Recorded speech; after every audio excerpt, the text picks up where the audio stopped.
നമസ്കാരം. ഷെക്കേന ബിഗ് ഡിബേറ്റിലേക്ക് എല്ലാ പ്രിയപ്പെട്ട പ്രേക്ഷകർക്കും സ്വാഗതം. ഞാൻ ആദ്യമേ തന്നെ ഒരു കണക്ക് പ്രേക്ഷകരുടെ മുന്നിൽ അവതരിപ്പിക്കുകയാണ്. ചിലരുടെ കണ്ണുകൾ കാണാത്ത ഒരു കണക്ക്, ചിലരുടെ കാതുകൾ കേൾക്കാത്ത ഒരു കണക്ക്.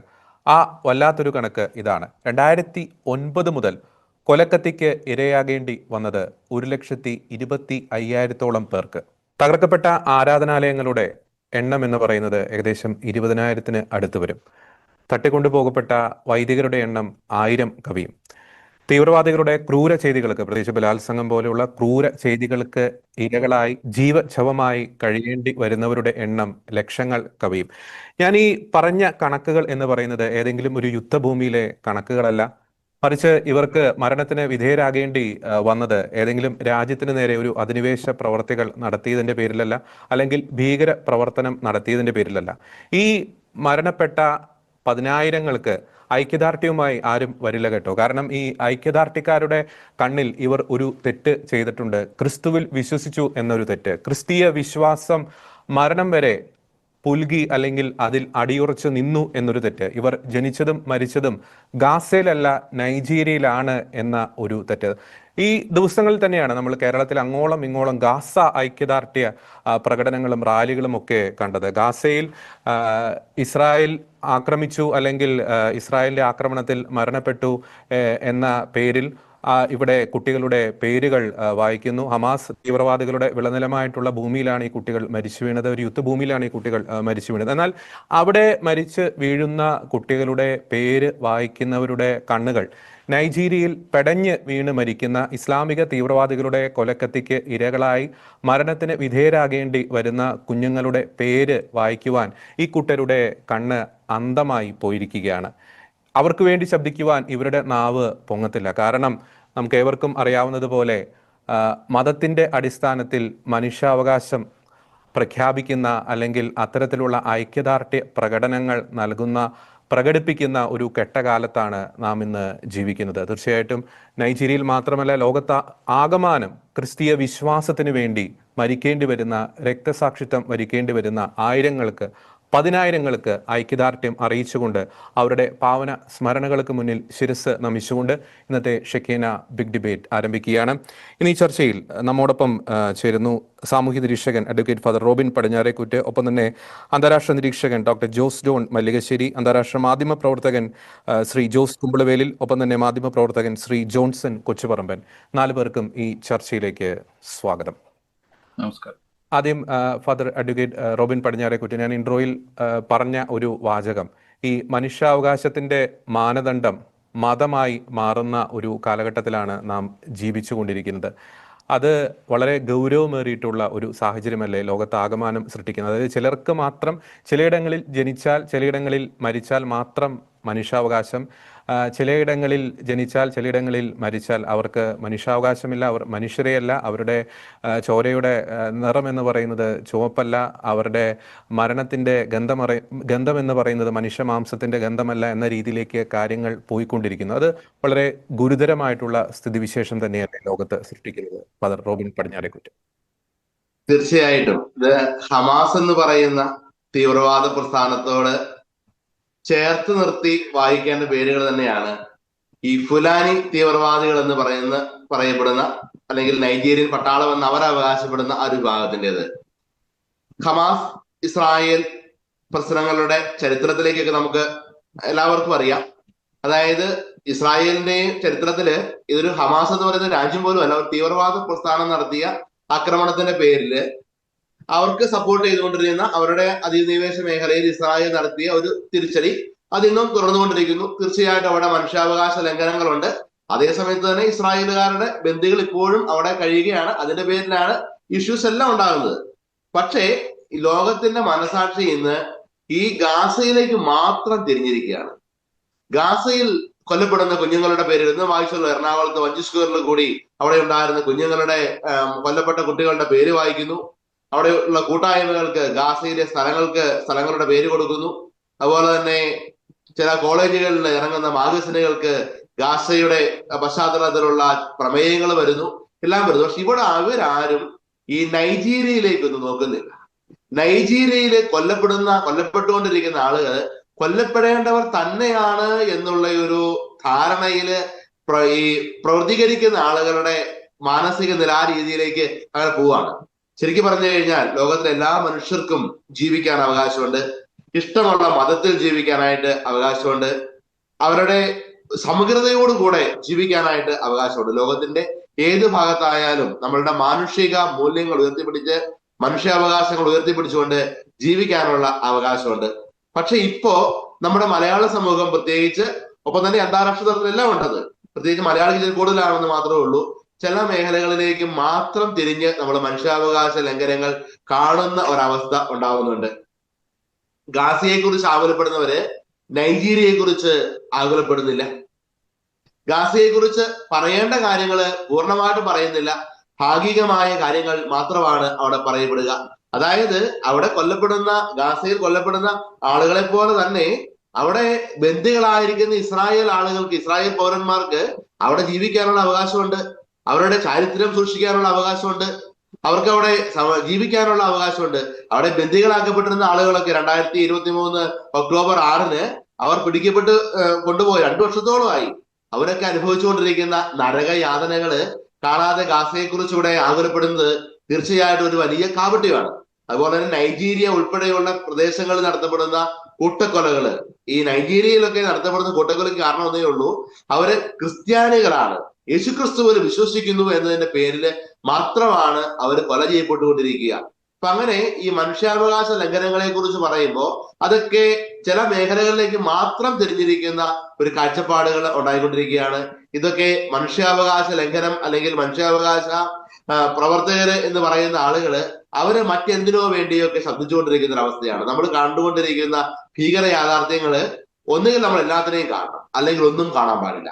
ശരിക്കും ഗാസയിലേക്ക് മാത്രം തിരിഞ്ഞിരുന്ന് ലോകത്തിന്റെ മറ്റു ഭാഗങ്ങളിലൊക്കെ നടന്നുകൊണ്ടിരിക്കുന്ന ക്രൂരമായ കൊലപാതകങ്ങളും ക്രൂരമായ ബലാത്സംഗങ്ങളെയും ഒക്കെ കണ്ണടച്ച് ഇരുട്ടാക്കിക്കൊണ്ട് ഗാസയെ കുറിച്ച് ഓർത്ത് ആകുലപ്പെടുന്നത് വല്ലാത്തൊരു കപടതയാണ്. പ്രത്യേകിച്ച് കേരള സമൂഹത്തിൽ, പ്രത്യേകിച്ച് അടുത്ത കാലത്ത് കേരളത്തിലെ ചില പ്രത്യേക രാഷ്ട്രീയ പ്രസ്ഥാനങ്ങള് വല്ലാതെ ഈ ഗാസ വല്ലാതെ ഒരു ഇരവാദം ഉയർത്തിക്കൊണ്ട് ആ രീതിയിലേക്ക് കൊണ്ടുവരാനുള്ള കാരണമെന്ന് പറയുന്നത് അവർക്ക് ഗാസയോടുള്ള സ്നേഹമോ അല്ലെങ്കിൽ ഇസ്രായേലിനോടുള്ള ശത്രുതയൊന്നുമല്ല. വരാൻ പോകുന്ന പഞ്ചായത്ത് ഇലക്ഷനിൽ ചില മേഖലയിൽ വോട്ട് കിട്ടണം, നിയമസഭാ ഇലക്ഷനിൽ ചില മേഖലയിൽ വോട്ട് കിട്ടണം, അവരുടെ ചില ഫണ്ടിങ് മേഖലകളെ അല്പം കൂടി ഒന്ന് തൃപ്തിപ്പെടുത്തണം, അതിനു വേണ്ടിയിട്ടുള്ള ശ്രമങ്ങളാണ് നടത്തിക്കൊണ്ടിരിക്കുന്നത്. ഇതിനെ ഒരു മനുഷ്യാവകാശ പ്രവർത്തനമെന്ന് പോലും നമുക്ക് വിശേഷിപ്പിക്കാനാവില്ല. മനുഷ്യാവകാശ പ്രവർത്തനങ്ങളുടെ പേരിലുള്ള കാപട്യം എന്ന് വേണം വിളിക്കാനായിട്ട്. അല്ലെങ്കിൽ ഗാസയെ കുറിച്ച് ആകുലപ്പെടുന്നവര് ഇസ്രായേലിലെ ബന്ദികളെ കുറിച്ച് ആകുലപ്പെടണം, അവര് നൈജീരിയയിൽ കൊല ചെയ്യപ്പെടുന്ന പാവപ്പെട്ട ക്രിസ്ത്യാനിയെ കുറിച്ച് ആകുലപ്പെടണം. അതിന് കഴിയുന്നില്ലെങ്കിൽ ഈ മനുഷ്യാവകാശ ലംഘനം എന്ന പേരിൽ ഇത്തരം പ്രഹസനങ്ങളൊക്കെ നടത്താതിരിക്കുക എന്നുള്ളതാണ് കാരണം. അല്ലെങ്കിൽ നമ്മുടെ ഈ മനുഷ്യാവകാശം എന്ന് പറയുന്ന വാക്കിന്റെ പോലും അർത്ഥം നഷ്ടപ്പെട്ടു പോകുന്ന അവസ്ഥയിലേക്ക് നമ്മൾ എത്തപ്പെടും എന്നുള്ളതാണ് എന്റെ ആദ്യഘട്ടത്തിൽ എനിക്ക് പറയാനുള്ളത്. സച്ചിൻ പറഞ്ഞത് വളരെ കറക്റ്റാണ്. 4 വോട്ടിന് വേണ്ടിയിട്ട് ആയിരക്കണക്കിന് കിലോമീറ്റർ അപ്പുറം സ്ഥിതി ചെയ്യുന്ന, അല്ലെങ്കിൽ കേരളം എന്ന നാട് പോലും കേട്ടിട്ടില്ലാത്ത ജനങ്ങൾക്ക് വേണ്ടി ജയ് വിളിക്കേണ്ട, ഐക്യദാർഢ്യം പ്രകടിപ്പിക്കേണ്ട ഗതികേടിലാണ് നമ്മുടെ നാട്ടിലെ രാഷ്ട്രീയക്കാരെന്നത് വളരെ വിരോധാഭാസമാണ്. ഞാൻ ഡോക്ടർ ജോസ് ജോൺ മല്ലികശ്ശേരിയിലേക്ക് വരികയാണ്. ഡോക്ടർ ജോസ് ജോൺ മല്ലികശ്ശേരിയിൽ, നമുക്ക് അറിയാം, ഈ ചിലർക്ക് ഈ മനുഷ്യാവകാശം എന്ന വികാരം ഉണരണമെങ്കിൽ പാലസ്തീൻ എന്ന് കേൾക്കണം, ഗാസ എന്ന് കേൾക്കണം. എന്തുകൊണ്ടാണ് അങ്ങനെ സംഭവിക്കുന്നത്? മനുഷ്യാവകാശം എന്നൊക്കെ പറയുന്നത് ഒരു മുഖം മൂടിയാണ്, വെറുതെ എടുത്ത് അണിയുന്ന ഒരു സാധനമാണ്. ഇതിനകത്ത് ആദ്യമേ പറഞ്ഞ ബേസിക് ഇഷ്യൂ ഉണ്ട്. അതായത് ജോർജ് പറഞ്ഞതുപോലെ നൈജീരിയയിൽ കൊല്ലപ്പെടുന്നവരെ സംബന്ധിച്ച് ആർക്കും നിലവിളിയില്ല. നേരെ മറിച്ച് പാലസ്തീനിൽ കൊല്ലപ്പെടുന്ന ആളുകളെ സംബന്ധിച്ച് നിലവിളിക്കാൻ ആളുകളുണ്ട്. ഇത് 2 സ്ട്രീമിൽ നിന്ന് വരുന്നതാണ്, 2 ഗുരുക്കന്മാരുടെ കീഴിൽ വരുന്നതാണ്. ക്രിസ്ത്യാനി ക്രിസ്തുവിന്റെ കീഴിൽ വരുന്നതാണ്, ഇസ്ലാം മുഹമ്മദ് നബിയുടെ കീഴിൽ വരുന്നതാണ്. പഠനങ്ങൾക്ക് വ്യത്യാസമുണ്ട്, അടിസ്ഥാനപരമായ പഠനങ്ങൾക്ക് വ്യത്യാസമുണ്ട്. അപ്പൊ അതുകൊണ്ട് തന്നെ നൈജീരിയയിൽ വധിക്കപ്പെടുന്നവർ ഒരു കരണത്തടിക്കുന്നവനും മതകരണം കാണിച്ചു കൊടുക്കണമെന്ന് പറയുന്നവന്റെ പിന്മുറക്കാരനാണ്. അവന് വേണ്ടി തെരുവിലിറങ്ങാൻ ആളുകൾ ഉണ്ടാവാൻ സാധ്യത കുറവാണ്. അന്ന് ബറാബാസിനെ ആവശ്യപ്പെട്ട് ഒച്ചയുണ്ടാക്കിയവരുടെ മുൻപിൽ ക്രിസ്തു ഉണ്ടായിരുന്നു. അവർ ക്രിസ്തുവിനെ ആവശ്യമുണ്ടായിരുന്നില്ല, അവർക്ക് ആവശ്യമുണ്ടായിരുന്ന ബറാബാസിനായിരുന്നു. ഇന്നും അത് തന്നെ സംഭവിക്കുന്നു. ഇന്നും ബറാബാസിന് വേണ്ടി ശബ്ദമുണ്ടാക്കുന്നു. ഹമാസ് എന്ന് പറയുന്ന ഭീകര സംഘടന, ഈ ലേറ്റസ്റ്റ് ആയിട്ടുള്ള BBC റിപ്പോർട്ട് അനുസരിച്ച് അമേരിക്കൻ പ്രസിഡന്റ് പറഞ്ഞിട്ടുള്ള പീസ് പ്രപ്പോസൽ സ്വീകരിക്കാൻ തയ്യാറല്ല. അവർ സമാധാനത്തിന്റെ വഴിക്കില്ല. കാരണം അവർ യുദ്ധം ചെയ്യുന്നത് പാലസ്തീന് വേണ്ടിയോ പാലസ്തീന ജനത്തിനു വേണ്ടിയോ അല്ല, അവർ യുദ്ധം ചെയ്യുന്നത് ഭീകര പ്രസ്ഥാനത്തിന് വേണ്ടിയും അവർ കൊല്ലണമെന്ന് വിചാരിക്കുന്ന ഒരു വിഭാഗത്തെ കൊന്നു തീർക്കുന്നതിന് വേണ്ടിയുമാണ്. അല്ലെങ്കിൽ അവര് ചത്തേ അടങ്ങുള്ളൂ. അല്ലാതെ അവര് ഏതെങ്കിലും ഒരു ജനത്തിന് വേണ്ടിയോ പലസ്തീനു വേണ്ടിയോ ഒന്നുമല്ല അവിടെ യുദ്ധം ചെയ്യുന്നത്. മിസ്റ്റർ ഡൊണാൾഡ് ട്രംപ് പറഞ്ഞതുപോലെ പാലസ്തീനിൽ 2 കൂട്ടർ മാത്രമേ മരിച്ചിട്ടുള്ളൂ. ഒന്നുകിൽ ഹമാസ്, അല്ലെങ്കിൽ ഹമാസിനെ സംരക്ഷിക്കാൻ പോയവർ. അല്ലാതെ അവിടെ വെറുതെ ആരും മരിച്ചിട്ടില്ല. അവിടെ കുഞ്ഞുങ്ങളൊന്നും മരിച്ചിട്ടില്ല. അവിടെ കുഞ്ഞുങ്ങൾ മരിച്ചത് ഹമാസിന് നേരെ വരുന്ന വെടിയുണ്ടയുടെ മുമ്പിൽ കുഞ്ഞിനെ എടുത്ത് പിടിച്ചത് കൊണ്ടാണ്. ഒരു കുഞ്ഞു പോയി നിന്നത് കൊണ്ടല്ല, ആ കുഞ്ഞിനെ അവിടെ പിടിച്ച് നിർത്തിയത് കൊണ്ടാണ്. അല്ലെങ്കിൽ ഏതെങ്കിലും ഒരു സ്ത്രീ അവിടെ വധിക്കപ്പെട്ടിട്ടുണ്ടെങ്കിൽ ആ സ്ത്രീ വധിക്കപ്പെടാനുള്ള കാരണം ഹമാസിനെ സംരക്ഷിക്കുവാൻ അവിടെ പോയി നിന്നത് കൊണ്ടാണ്. അതുകൊണ്ട് അവിടെ 2 തരത്തിൽപ്പെട്ട ആളുകളെ മരിച്ചിട്ടുള്ളൂ. ഒന്ന് ഹമാസിന്റെ ഭീകരന്മാർ, അല്ലെങ്കിൽ ഹമാസിന്റെ ഭീകരന്മാരെ സംരക്ഷിക്കാൻ ശ്രമിച്ചവർ. ഇനി മരണങ്ങളുടെ കണക്ക് പറയുകയാണെങ്കിൽ ലോകത്തിൽ എവിടെയെല്ലാം ആളുകൾ മുസ്ലിങ്ങളുടെ ഇടയിൽ തന്നെ മരിച്ചു പോയിട്ടുണ്ട്. ഇറാനിൽ അന്ന് ഇസ്ലാമിക വിപ്ലവം ഉണ്ടാകുന്ന സമയത്ത് ഏകദേശം 1 ലക്ഷം ആളുകൾ മരിച്ചിട്ടുണ്ട്. ഇറാൻ ഇറാഖ് വാറിൽ 20 ലക്ഷത്തോളം ആളുകൾ മരിച്ചിട്ടുണ്ട്. സിറിയയിലെ ഈ അടുത്ത കാലത്തുണ്ടായ സിറുവയിൽ 6 ലക്ഷം ആളുകൾ മരിച്ചിട്ടുണ്ട്. ലെബനോണില് എത്ര ക്രിസ്ത്യാനികളെ കൊന്നുതള്ളി? 1.5 ലക്ഷം ആൾക്കാരെ കൊന്നുതള്ളിയില്ലേ? ഇപ്പോഴും ഇനി പട്ടിണി മരണങ്ങളുടെ കാര്യമാണെങ്കിൽ യമനിൽ പോയി നോക്ക്. 2015-നും 2018-നും ഇടയ്ക്ക് 80,000 കുട്ടികൾ പട്ടിണി കിടന്ന് മരിച്ചിട്ടുണ്ട്. ഈ കഴിഞ്ഞ വർഷത്തെ കണക്കൊന്നും വന്നിട്ടില്ല. അവിടെ നിരന്തരമായിട്ട് കുട്ടികൾ പട്ടിണി കിടന്ന് മരിക്കുന്നുണ്ട്. എന്താ, ഇതൊന്നും മനുഷ്യാവകാശ പ്രവർത്തനം കണ്ടില്ലേ? ഇതൊന്നുമല്ല. ഇതിന്റെ പിന്നിൽ there is a big political agenda. ഇവിടെ പാലസ്തീൻ എന്ന് പറയുന്നത് പാലസ്തീന് വേണ്ടിയല്ല ഈ സമരം. ഈ ലോകം മുഴുവനുള്ള ആളുകൾ, അല്ലെങ്കിൽ ലോകം മുഴുവനുള്ള ഇസ്ലാമിസ്റ്റുകൾ സമരം ചെയ്യുന്നത് പാലസ്തീന് വേണ്ടിയല്ല, ഈസ്റ്റ് ടു ജെറുസലേമിന് വേണ്ടിയാണ്. ഈസ്റ്റ് ടു ജെറുസലേം എന്ന് പറയുന്ന ഒരു സ്ഥലം അവിടെ ഉള്ളത് കൊണ്ടാണ് ഈ പാലസ്തീനികളുടെ മനുഷ്യാവകാശത്തിന് ഇത്ര വലിയ വലിപ്പം കാണിച്ചുകൊണ്ട് ഇവർ മുൻപോട്ട് വരുന്നത്. അവിടെ മരണവും കൊല്ലലും ഒന്നുമല്ല പ്രശ്നം, അവിടെ ഒരു സ്ഥലമാണ് പ്രശ്നം. ഈസ്റ്റ് ടു ജെറുസലേം എന്ന് പറയുന്ന ഒരു സ്ഥലം കോൺസെൻട്രേറ്റ് ചെയ്തുകൊണ്ടാണ് ഈ പൊളിറ്റിക്കൽ അജണ്ട മുഴുവൻ നടക്കുന്നത്. ഇവിടെ എറണാകുളത്ത് നടന്ന മീറ്റിംഗിന്റെയും പുറകിൽ കിടക്കുന്ന സാധനം ഈസ്റ്റ് ടു ജെറുസലേമാണ്. ആരും അത് പറയല. എല്ലാവരും പറയുന്നത് ഗാസയെ കുറിച്ചാണ്, അല്ലെങ്കിൽ വെസ്റ്റ് ബാങ്കിനെ കുറിച്ചാണ്. ഗാസയും വെസ്റ്റ് ബാങ്കും ഒന്നും അല്ല പ്രശ്നം, ഈസ്റ്റ് ടു ജെറുസലേമാണ് പ്രശ്നം. ടെമ്പിൾ മൗണ്ട് ആണ് പ്രശ്നം. ടെമ്പിൾ മൗണ്ടിന് വേണ്ടിയാണ് ലോകത്തിലുള്ള മുഴുവൻ ഇസ്ലാമിസ്റ്റുകളും പിരിവെടുക്കുന്നതും അവിടെ ഹമാസിനെ പോലത്തെ വേട്ടപ്പട്ടികളെ തീറ്റിപ്പോറ്റുന്നതും. ഏതെങ്കിലും ഒരു സാധ്യതയുണ്ടെങ്കിൽ അവസാന നിമിഷമെങ്കിലും അവിടെ നുഴഞ്ഞു കയറാൻ സാധിക്കുമെന്നുള്ള ശ്രമത്തിന്റെ ഭാഗമായിട്ടുള്ള പോപ്പുലർ മൂവ്മെന്റുകളാണ് നടക്കുന്നതെന്നാണ് എന്റെ അഭിപ്രായം. യെസ്, അത് വളരെ കറക്റ്റാണ്.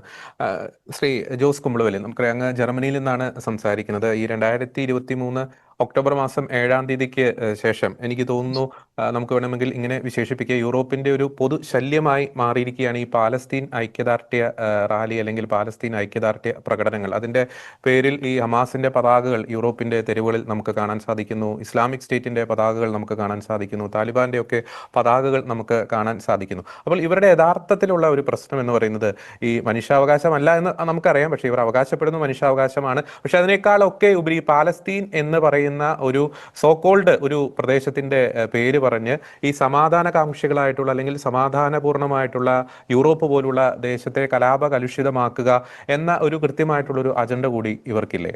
ശ്രീ ജോസ് കുമ്പളവേലി. നന്ദി ജോർജി. പ്രസക്തമായ ഒരു ചോദ്യമാണ്. അതായത് 2023 ഒക്ടോബർ 7 ആ ഒരു മനുഷ്യ മനസാക്ഷിയെ നടുക്കിയ ചരിത്രം സംഭവം, അതിനിനിയും 2 വർഷത്തിന്റെ പൂർത്തീകരണത്തിന് ഇനിയും 4 അല്ലെ 5 ദിവസം കൂടെയുള്ളൂ. അത് നമ്മൾ ഓർത്തെടുക്കുമ്പോൾ ഇത് എന്തിനു വേണ്ടി ചെയ്തു? പ്രത്യേകിച്ച് ഹമാസ് എന്ന് പറയുമ്പോൾ മുൻപ് നമ്മുടെയൊക്കെ, അല്ലെങ്കിൽ സാധാരണക്കാരന്, അല്ലെങ്കിൽ ഒരു ശാന്തത കൈപിടിച്ചുകൊണ്ട് ജീവിതം മുന്നോട്ട് പോയവർക്കൊരു പേടി സ്വപ്നമായിരുന്നു IS, ഇസ്ലാമിക് സ്റ്റേറ്റ് എന്ന് പറയുന്നത്. അതിൻ്റെ കഥ മാറിക്കഴിഞ്ഞപ്പോൾ ഹമാസ് എന്ന് പറയുന്ന ഒരു വലിയ ഭീകര സംഘടന അത് ലോകം മുഴുവൻ എങ്ങനെ തരിപ്പണമാക്കും, അത് വാളിന് വാളും അല്ലെങ്കിൽ തോക്കിന് തോക്കും എടുത്ത് മറ്റുള്ളവന്റെ ജീവൻ എടുത്തിട്ട് ശാന്തമായ ഒരു രാജ്യം അല്ലെ ഒരു ലോകം കെട്ടിപ്പടുക്കാനാണ് ഇവർ പദ്ധതി ഇട്ടിരിക്കുന്നത്. അത് എനിക്ക് മുൻപ് സൂചിപ്പിച്ച 2 വ്യക്തികളും പറഞ്ഞതും ഇതൊക്കെ തന്നെയാണ്. രാഷ്ട്രീയ അജണ്ടയ്ക്ക് ഉപരി ഇവർക്കുള്ളത് മതാധിഷ്ഠിത അജണ്ടയാണ്. അതുകൊണ്ട് തന്നെയാണ് ഇതിനെ നമ്മൾ ആ തരത്തിലാണ് നമ്മൾ ഇതിനെ കാണുന്നത്. അതിനെ ഒന്നുകൂടി ഞാൻ പറയുകയാണെങ്കിൽ, ഇപ്പോൾ ആഫ്രിക്കൻ ഭൂഖണ്ഡത്തിലാണ് ക്രൈസ്തവ വിശ്വാസികളെ തലയറുത്തും വെടിവെച്ചും, അതായത് ഏതൊക്കെ തരത്തിൽ ഭീകരത കാണിച്ചുകൊണ്ട് ജീവൻ എടുക്കുന്ന പ്രവൃത്തി. അത് പത്രമാധ്യമങ്ങളിൽ ഒരുപക്ഷെ കേരളത്തില് അല്ലെങ്കിൽ ഇന്ത്യയിൽ വരുന്നതിൽ കൂടുതൽ ഇവിടെ മറ്റ് ഞാനിപ്പോൾ യൂറോപ്പിൽ താമസിക്കുമ്പോൾ യൂറോപ്യൻ മാധ്യമങ്ങളിൽ ഒരു ചെറിയ കോളമെങ്കിലും ഉണ്ടാകുന്നുണ്ട്. ഇത് നമ്മൾ വെച്ച് നോക്കുമ്പോൾ മുൻപ് IS കടൽക്കരയിൽ കണ്ണും മൂടിക്കെട്ടി തലയും മൂടിക്കെട്ടി മുട്ടുകുത്തി നിരത്തി നിർത്തിയിട്ട് കഴുത്തറുത്ത സംഭവം നമ്മുടെ ഉള്ളിൽ ഇപ്പോഴും ഒരു വലിയ വേദനയായിട്ട് നിൽക്കുമ്പോഴാണ് ഇപ്പൊ അതൊന്നും പറയണ്ട. എനിക്ക് തോന്നുന്നു 2021 തോന്നുന്നു മലയാളി വൈദികനെ നൈജീരിയയിൽ എത്ര ദിവസം പിടിച്ചുകൊണ്ടുപോയി ഒടുവിൽ ആ വൈദികന്റെ ഭാഗ്യമെന്ന് വേണം കരുതാൻ വെറുതെ വിട്ട സംഭവം. അത് നമ്മൾ മറക്കാൻ പാടില്ല. ഇതൊക്കെ തന്നെ എന്തിനു വേണ്ടിയാണ്? ക്രിസ്തീയത രാജ്യത്ത് നിന്ന് അല്ലെ ലോകത്ത് നിന്ന് തുടച്ചു നീക്കി മറ്റൊരു മതം, അതായത് മറ്റൊരു മതം എന്ന് പറയുമ്പോൾ ഇസ്ലാമിക മതം മാത്രം മതി, ഞങ്ങളുടെ കൂടെ കൂടിയാൽ മതി, ഞങ്ങൾ മാത്രം ഇവിടെ ഉണ്ടായാൽ മതി എന്നുള്ള ചിന്ത അത് ലോകം മുഴുവൻ പരക്കെ ഉണ്ടാക്കാൻ ശ്രമിക്കുന്നു. ഒന്നും വേണ്ട, നമ്മുടെ കാലം ചെയ്ത ഫ്രാൻസിസ് മാർപ്പാപ്പായെ പോലും വധിക്കാൻ പദ്ധതിയിട്ടിരുന്ന IS-ന്റെ കരങ്ങൾക്ക് ആരാണ് ശക്തി അന്ന് കൊടുത്തിരുന്നത്? ദൈവാധീനത്തിൽ അതൊന്നും നടന്നില്ല. എങ്കിൽ പോലും ഇപ്പോഴും പലരും പേടി സ്വപ്നത്തിലാണ് ഇപ്പോൾ ജീവിക്കുന്നത്. അത് മാത്രമല്ല, ഈ മതം പറയുമ്പോൾ അല്ലെങ്കിൽ ഭീകരതയാണ് ഇതിൻ്റെ മുന്നിൽ നിൽക്കുന്നത്. തോക്കെടുത്ത് നിന്നെ മുട്ടുകുത്തിച്ച് എൻ്റെ കൂടെ കൂടിക്കുക എന്ന് പറയുന്നത് എന്ത് മതമാണ്? ക്രൈസ്തവനെ സംബന്ധിച്ച് സഹിഷ്ണുതയും അല്ലെങ്കിൽ വിട്ടുകൊടുക്കലും അല്ലെ സഹാനുഭൂതിയും ചേർന്നിട്ടുള്ള ഒരു സ്വാഭാവികതയുണ്ടെങ്കിൽ ഇസ്ലാമിക തീവ്രവാദികൾ അവർക്ക് വേണ്ടുന്നത് നമ്മുടെ സഹാനുഭൂതിയല്ല, കീഴ്പ്പെടലാണ്. അവിടെയാണ് അതിൻ്റെ പ്രശ്നം. നമ്മൾ ഒരു കുട്ടി ഭൂമിയിലേക്ക് ജനിച്ചു വീണാൽ അവൻ്റെതായിട്ടുള്ള എല്ലാ സ്വാതന്ത്ര്യത്തോടു കൂടിയാണ് ദൈവം അവന് ജീവൻ നൽകിയിരിക്കുന്നത്. ആ സ്വാതന്ത്ര്യം ഹനിക്കുക മാത്രമാണ് ഈ പറയുന്ന തീവ്രവാദികൾ ചെയ്യുന്നത്. ഇപ്പം യൂറോപ്പിലെ കഥ എടുത്താൽ, ജർമ്മനിയിലെ കഥ എടുത്തു കഴിഞ്ഞാൽ ഇവിടെയും ഇപ്പോൾ ഏറ്റവും കൂടുതൽ പ്രശ്നങ്ങൾ ഉണ്ടാക്കാനായിട്ട് ശ്രമിച്ചു കൊണ്ടിരിക്കുന്ന ഒരു വിഭാഗീയത എന്നല്ല പറയേണ്ടത്, മതാധിഷ്ഠിത പ്രശ്നങ്ങളുണ്ട്. ഇവിടുത്തെ നിയമങ്ങൾ പലതും എതിരാണ്. ഇവരെല്ലാം ഒറ്റയടിക്ക് ഇവിടെ നിന്ന് വിടാൻ പറ്റില്ല, പക്ഷെ ഇവരെ അടിച്ചമർത്താൻ പറ്റില്ല.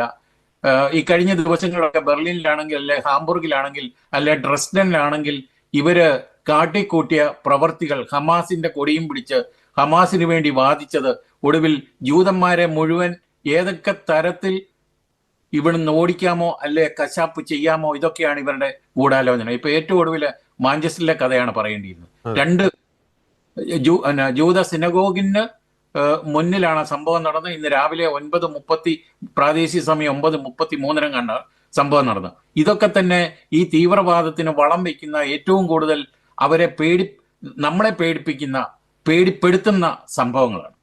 അപ്പൊ ഇതിന്റെ ഒറ്റ വാക്കിൽ പറഞ്ഞാൽ, ഭീകരത കൊണ്ട് മനുഷ്യ ആയുസ് മുഴുവൻ അല്ലെ ശാന്തത കൈ കൊണ്ട് നടക്കുന്ന അല്ലെ ബൈബിൾ നെഞ്ചോട് ചേർത്ത് നടക്കുന്ന ക്രിസ്ത്യാനിറ്റിയെ ഇല്ലാതാക്കാൻ പറ്റില്ല എന്ന് തന്നെ പറയേണ്ടിയിരിക്കും. യെസ്, വ്യക്തമാണ്, വളരെ വ്യക്തമാണ്. ശക്തമായിട്ടുള്ള വാക്കുകളാണ് ശ്രീ ജോസ് കുമ്പളൂരിൽ പങ്കുവച്ചത്. ഞാൻ ജോൺസൺ കൊച്ചുപറമ്പിലേക്ക് വരുമ്പോൾ നേരത്തെ അച്ഛൻ പറഞ്ഞു നിർത്തിയ ഒരു പോയിന്റ് ഉണ്ട്. നമ്മുടെ ഇവിടുത്തെ രാഷ്ട്രീയക്കാർക്ക് വേറൊരു വിഷയവും ഇല്ലേ? അതായത് ഇവിടെ പാലസ്തീൻ ഐക്യദാർഢ്യ റാലി നടത്തുന്നു, പാലസ്തീൻ അംബാസഡർ വന്നിട്ട് കേരള മുഖ്യമന്ത്രിയുടെ അവർ തമ്മിൽ ഹസ്തദാനം ചെയ്യുന്നു, അവർ തമ്മിൽ എന്താണ് സംസാരിച്ചത് എന്ന് അവർക്ക് മാത്രമേ അറിയത്തുള്ളൂ എന്ന ചില ട്രോളുകളൊക്കെ വരുന്നുണ്ട്. അതവിടെ നിൽക്കട്ടെ. പക്ഷേ ഇവിടെ കേരളത്തിൽ നീറുന്ന പല പ്രശ്നങ്ങളുണ്ട്. ആശാ വർക്കർമാരുടെ പ്രശ്നങ്ങൾ, ഏറ്റവും നമുക്ക് എയ്ഡഡ് അധ്യാപകർ നേരിടുന്ന പ്രശ്നങ്ങൾ, പാവപ്പെട്ട ജനങ്ങൾ നേരിടുന്ന പ്രശ്നങ്ങൾ, പെൻഷനുമായി ബന്ധപ്പെട്ടുള്ള വിഷയങ്ങൾ, തകർന്നു കിടക്കുന്ന റോഡ്, മറ്റ് അടിസ്ഥാന സൗകര്യങ്ങളുമായി ബന്ധപ്പെട്ടുള്ള വിഷയങ്ങൾ, തകർന്നു കിടക്കുന്ന ആരോഗ്യ മേഖല, ഈ പിൻവാതിൽ നിയമനം പോലുള്ള പ്രശ്നങ്ങൾ, തൊഴിലില്ലായ്മ പോലുള്ള, അങ്ങനെ പറയാൻ തുടങ്ങി കഴിഞ്ഞാൽ ഈ ഒരു മണിക്കൂർ തികയത്തില്ല. അങ്ങനെ നിരവധി പ്രശ്നങ്ങൾ നമ്മുടെ മുമ്പിൽ ഉള്ളപ്പോഴാണ് അങ്ങനെയോ കിടക്കുന്ന ആയിരക്കണക്കിന് കിലോമീറ്റർ അകലെ കിടക്കുന്ന ഒരു ജനതയ്ക്ക് വേണ്ടി ഇവിടെ ഐക്യദാർഢ്യ റാലികൾ നടത്തുന്നു. ആയിരക്കണക്കിന് ജനങ്ങൾ അതിൽ പങ്കെടുക്കുന്നു. അതാണ് എടുത്തു പറയേണ്ടത്. ഇവിടെ ആയിരക്കണക്കിന് ജനങ്ങൾ അത്തരം റാലികളിൽ പങ്കെടുക്കുന്നു. രാഷ്ട്രീയക്കാർ ഘോരം പ്രസംഗിക്കുന്നു. അപ്പോൾ ഇത് വ്യക്തമായിട്ടുള്ള ഒരു ഇരട്ടത്താപ്പല്ലേ? തങ്ങളുടെ ഉത്തരവാദിത്തങ്ങളിൽ നിന്നുള്ള ഒരു ഒളിച്ചോട്ടമല്ലേ ഇവിടുത്തെ രാഷ്ട്രീയക്കാരും ഇവിടുത്തെ ഭരണകൂടവും ഇത്തരത്തിലുള്ള ഐക്യദാർഢ്യ റാലികളിലൂടെ നടപ്പാക്കുന്നത്? ശ്രീ ജോൺസൺ കൊച്ചുപറമ്പൻ. വളരെ ഗൗരവമായ ഒരു ചോദ്യമാണ് ജോർജ് ചോദിച്ചത്. ജോർജ്, ഏത് രാഷ്ട്രീയ പ്രസ്ഥാനത്തിൻ്റെയുമായിട്ട് രാഷ്ട്രീയ പ്രസ്ഥാനത്തിന്റെ ധർമ്മം എന്താ? അവർ എവിടെ പ്രവർത്തിക്കുന്നുവോ ആ പ്രവർത്തിക്കുന്ന മേഖലയിലെ ജനങ്ങളുടെ സുസ്ഥിതിക്ക് വേണ്ടി നിലകൊള്ളുക, ആ നാടിന്റെ ക്ഷേമത്തിന് വേണ്ടി നിലകൊള്ളുക. അതിന് വ്യത്യസ്തമായ കാഴ്ചപ്പാടുണ്ടാകും. ഇടതുപക്ഷത്തിന് ഇടതുപക്ഷത്തിൻ്റെതായ കാഴ്ചപ്പാടുണ്ടാകും, BJPക്ക് അതിൻ്റെതായ കാഴ്ചപ്പാടുണ്ടാകും, കോൺഗ്രസിന് അതിൻ്റെതായ കാഴ്ചപ്പാടുകൾ ഉണ്ടാകും, മാർഗങ്ങൾ ഉണ്ടാകും. പക്ഷെ ലക്ഷ്യം എന്ന് പറയുന്നത് ആ ജനതയുടെ ക്ഷേമം, നാടിന്റെ ക്ഷേമം ആണ്. ഇപ്പൊ ജോർജി ഓരോരോ കാര്യങ്ങൾ പറഞ്ഞല്ലോ, റോഡ്, തോട്, പാലം, ഇതെല്ലാം ചേർത്ത് അവിടുത്തെ ജനങ്ങളുടെ വികസനപരമായ കാര്യങ്ങളിലും സമാധാനപരമായ കാര്യങ്ങളിലും ഒക്കെ സുരക്ഷിതത്വം ഉറപ്പാക്കി ആ ജനതയ്ക്ക് നേതൃത്വം കൊടുക്കേണ്ട ധർമ്മമാണ് ഏത് രാഷ്ട്രീയ കക്ഷിക്കും ഉള്ളത്. ആ രാഷ്ട്രീയ ധർമ്മം മറന്നിട്ട് രാഷ്ട്രീയ കക്ഷികൾ മറ്റു ചിലർക്ക് വേണ്ടി തങ്ങളുടെ രാഷ്ട്രീയ പൊളിറ്റിക്കൽ ഐഡിയോളജിയൊക്കെ മാറ്റിവെച്ചു. ഇന്ന് ഈ സമരങ്ങളിലൊക്കെ പങ്കെടുക്കുന്നവർ, ഈ ഗാസ ഐക്യദാർഢ്യം പ്രഖ്യാപിക്കുന്നവര് അവരുടെ പൊളിറ്റിക്കൽ ഐഡിയോളജിയൊക്കെ മാറ്റിവെച്ചു ജോർജി. അവർ ഇന്ന് മറ്റ് തീവ്രവാദ പ്രസ്ഥാനങ്ങൾക്ക് വേണ്ടി നമ്മുടെ നാടിനെ ഒറ്റുകൊടുക്കുന്നവരായി മാറി.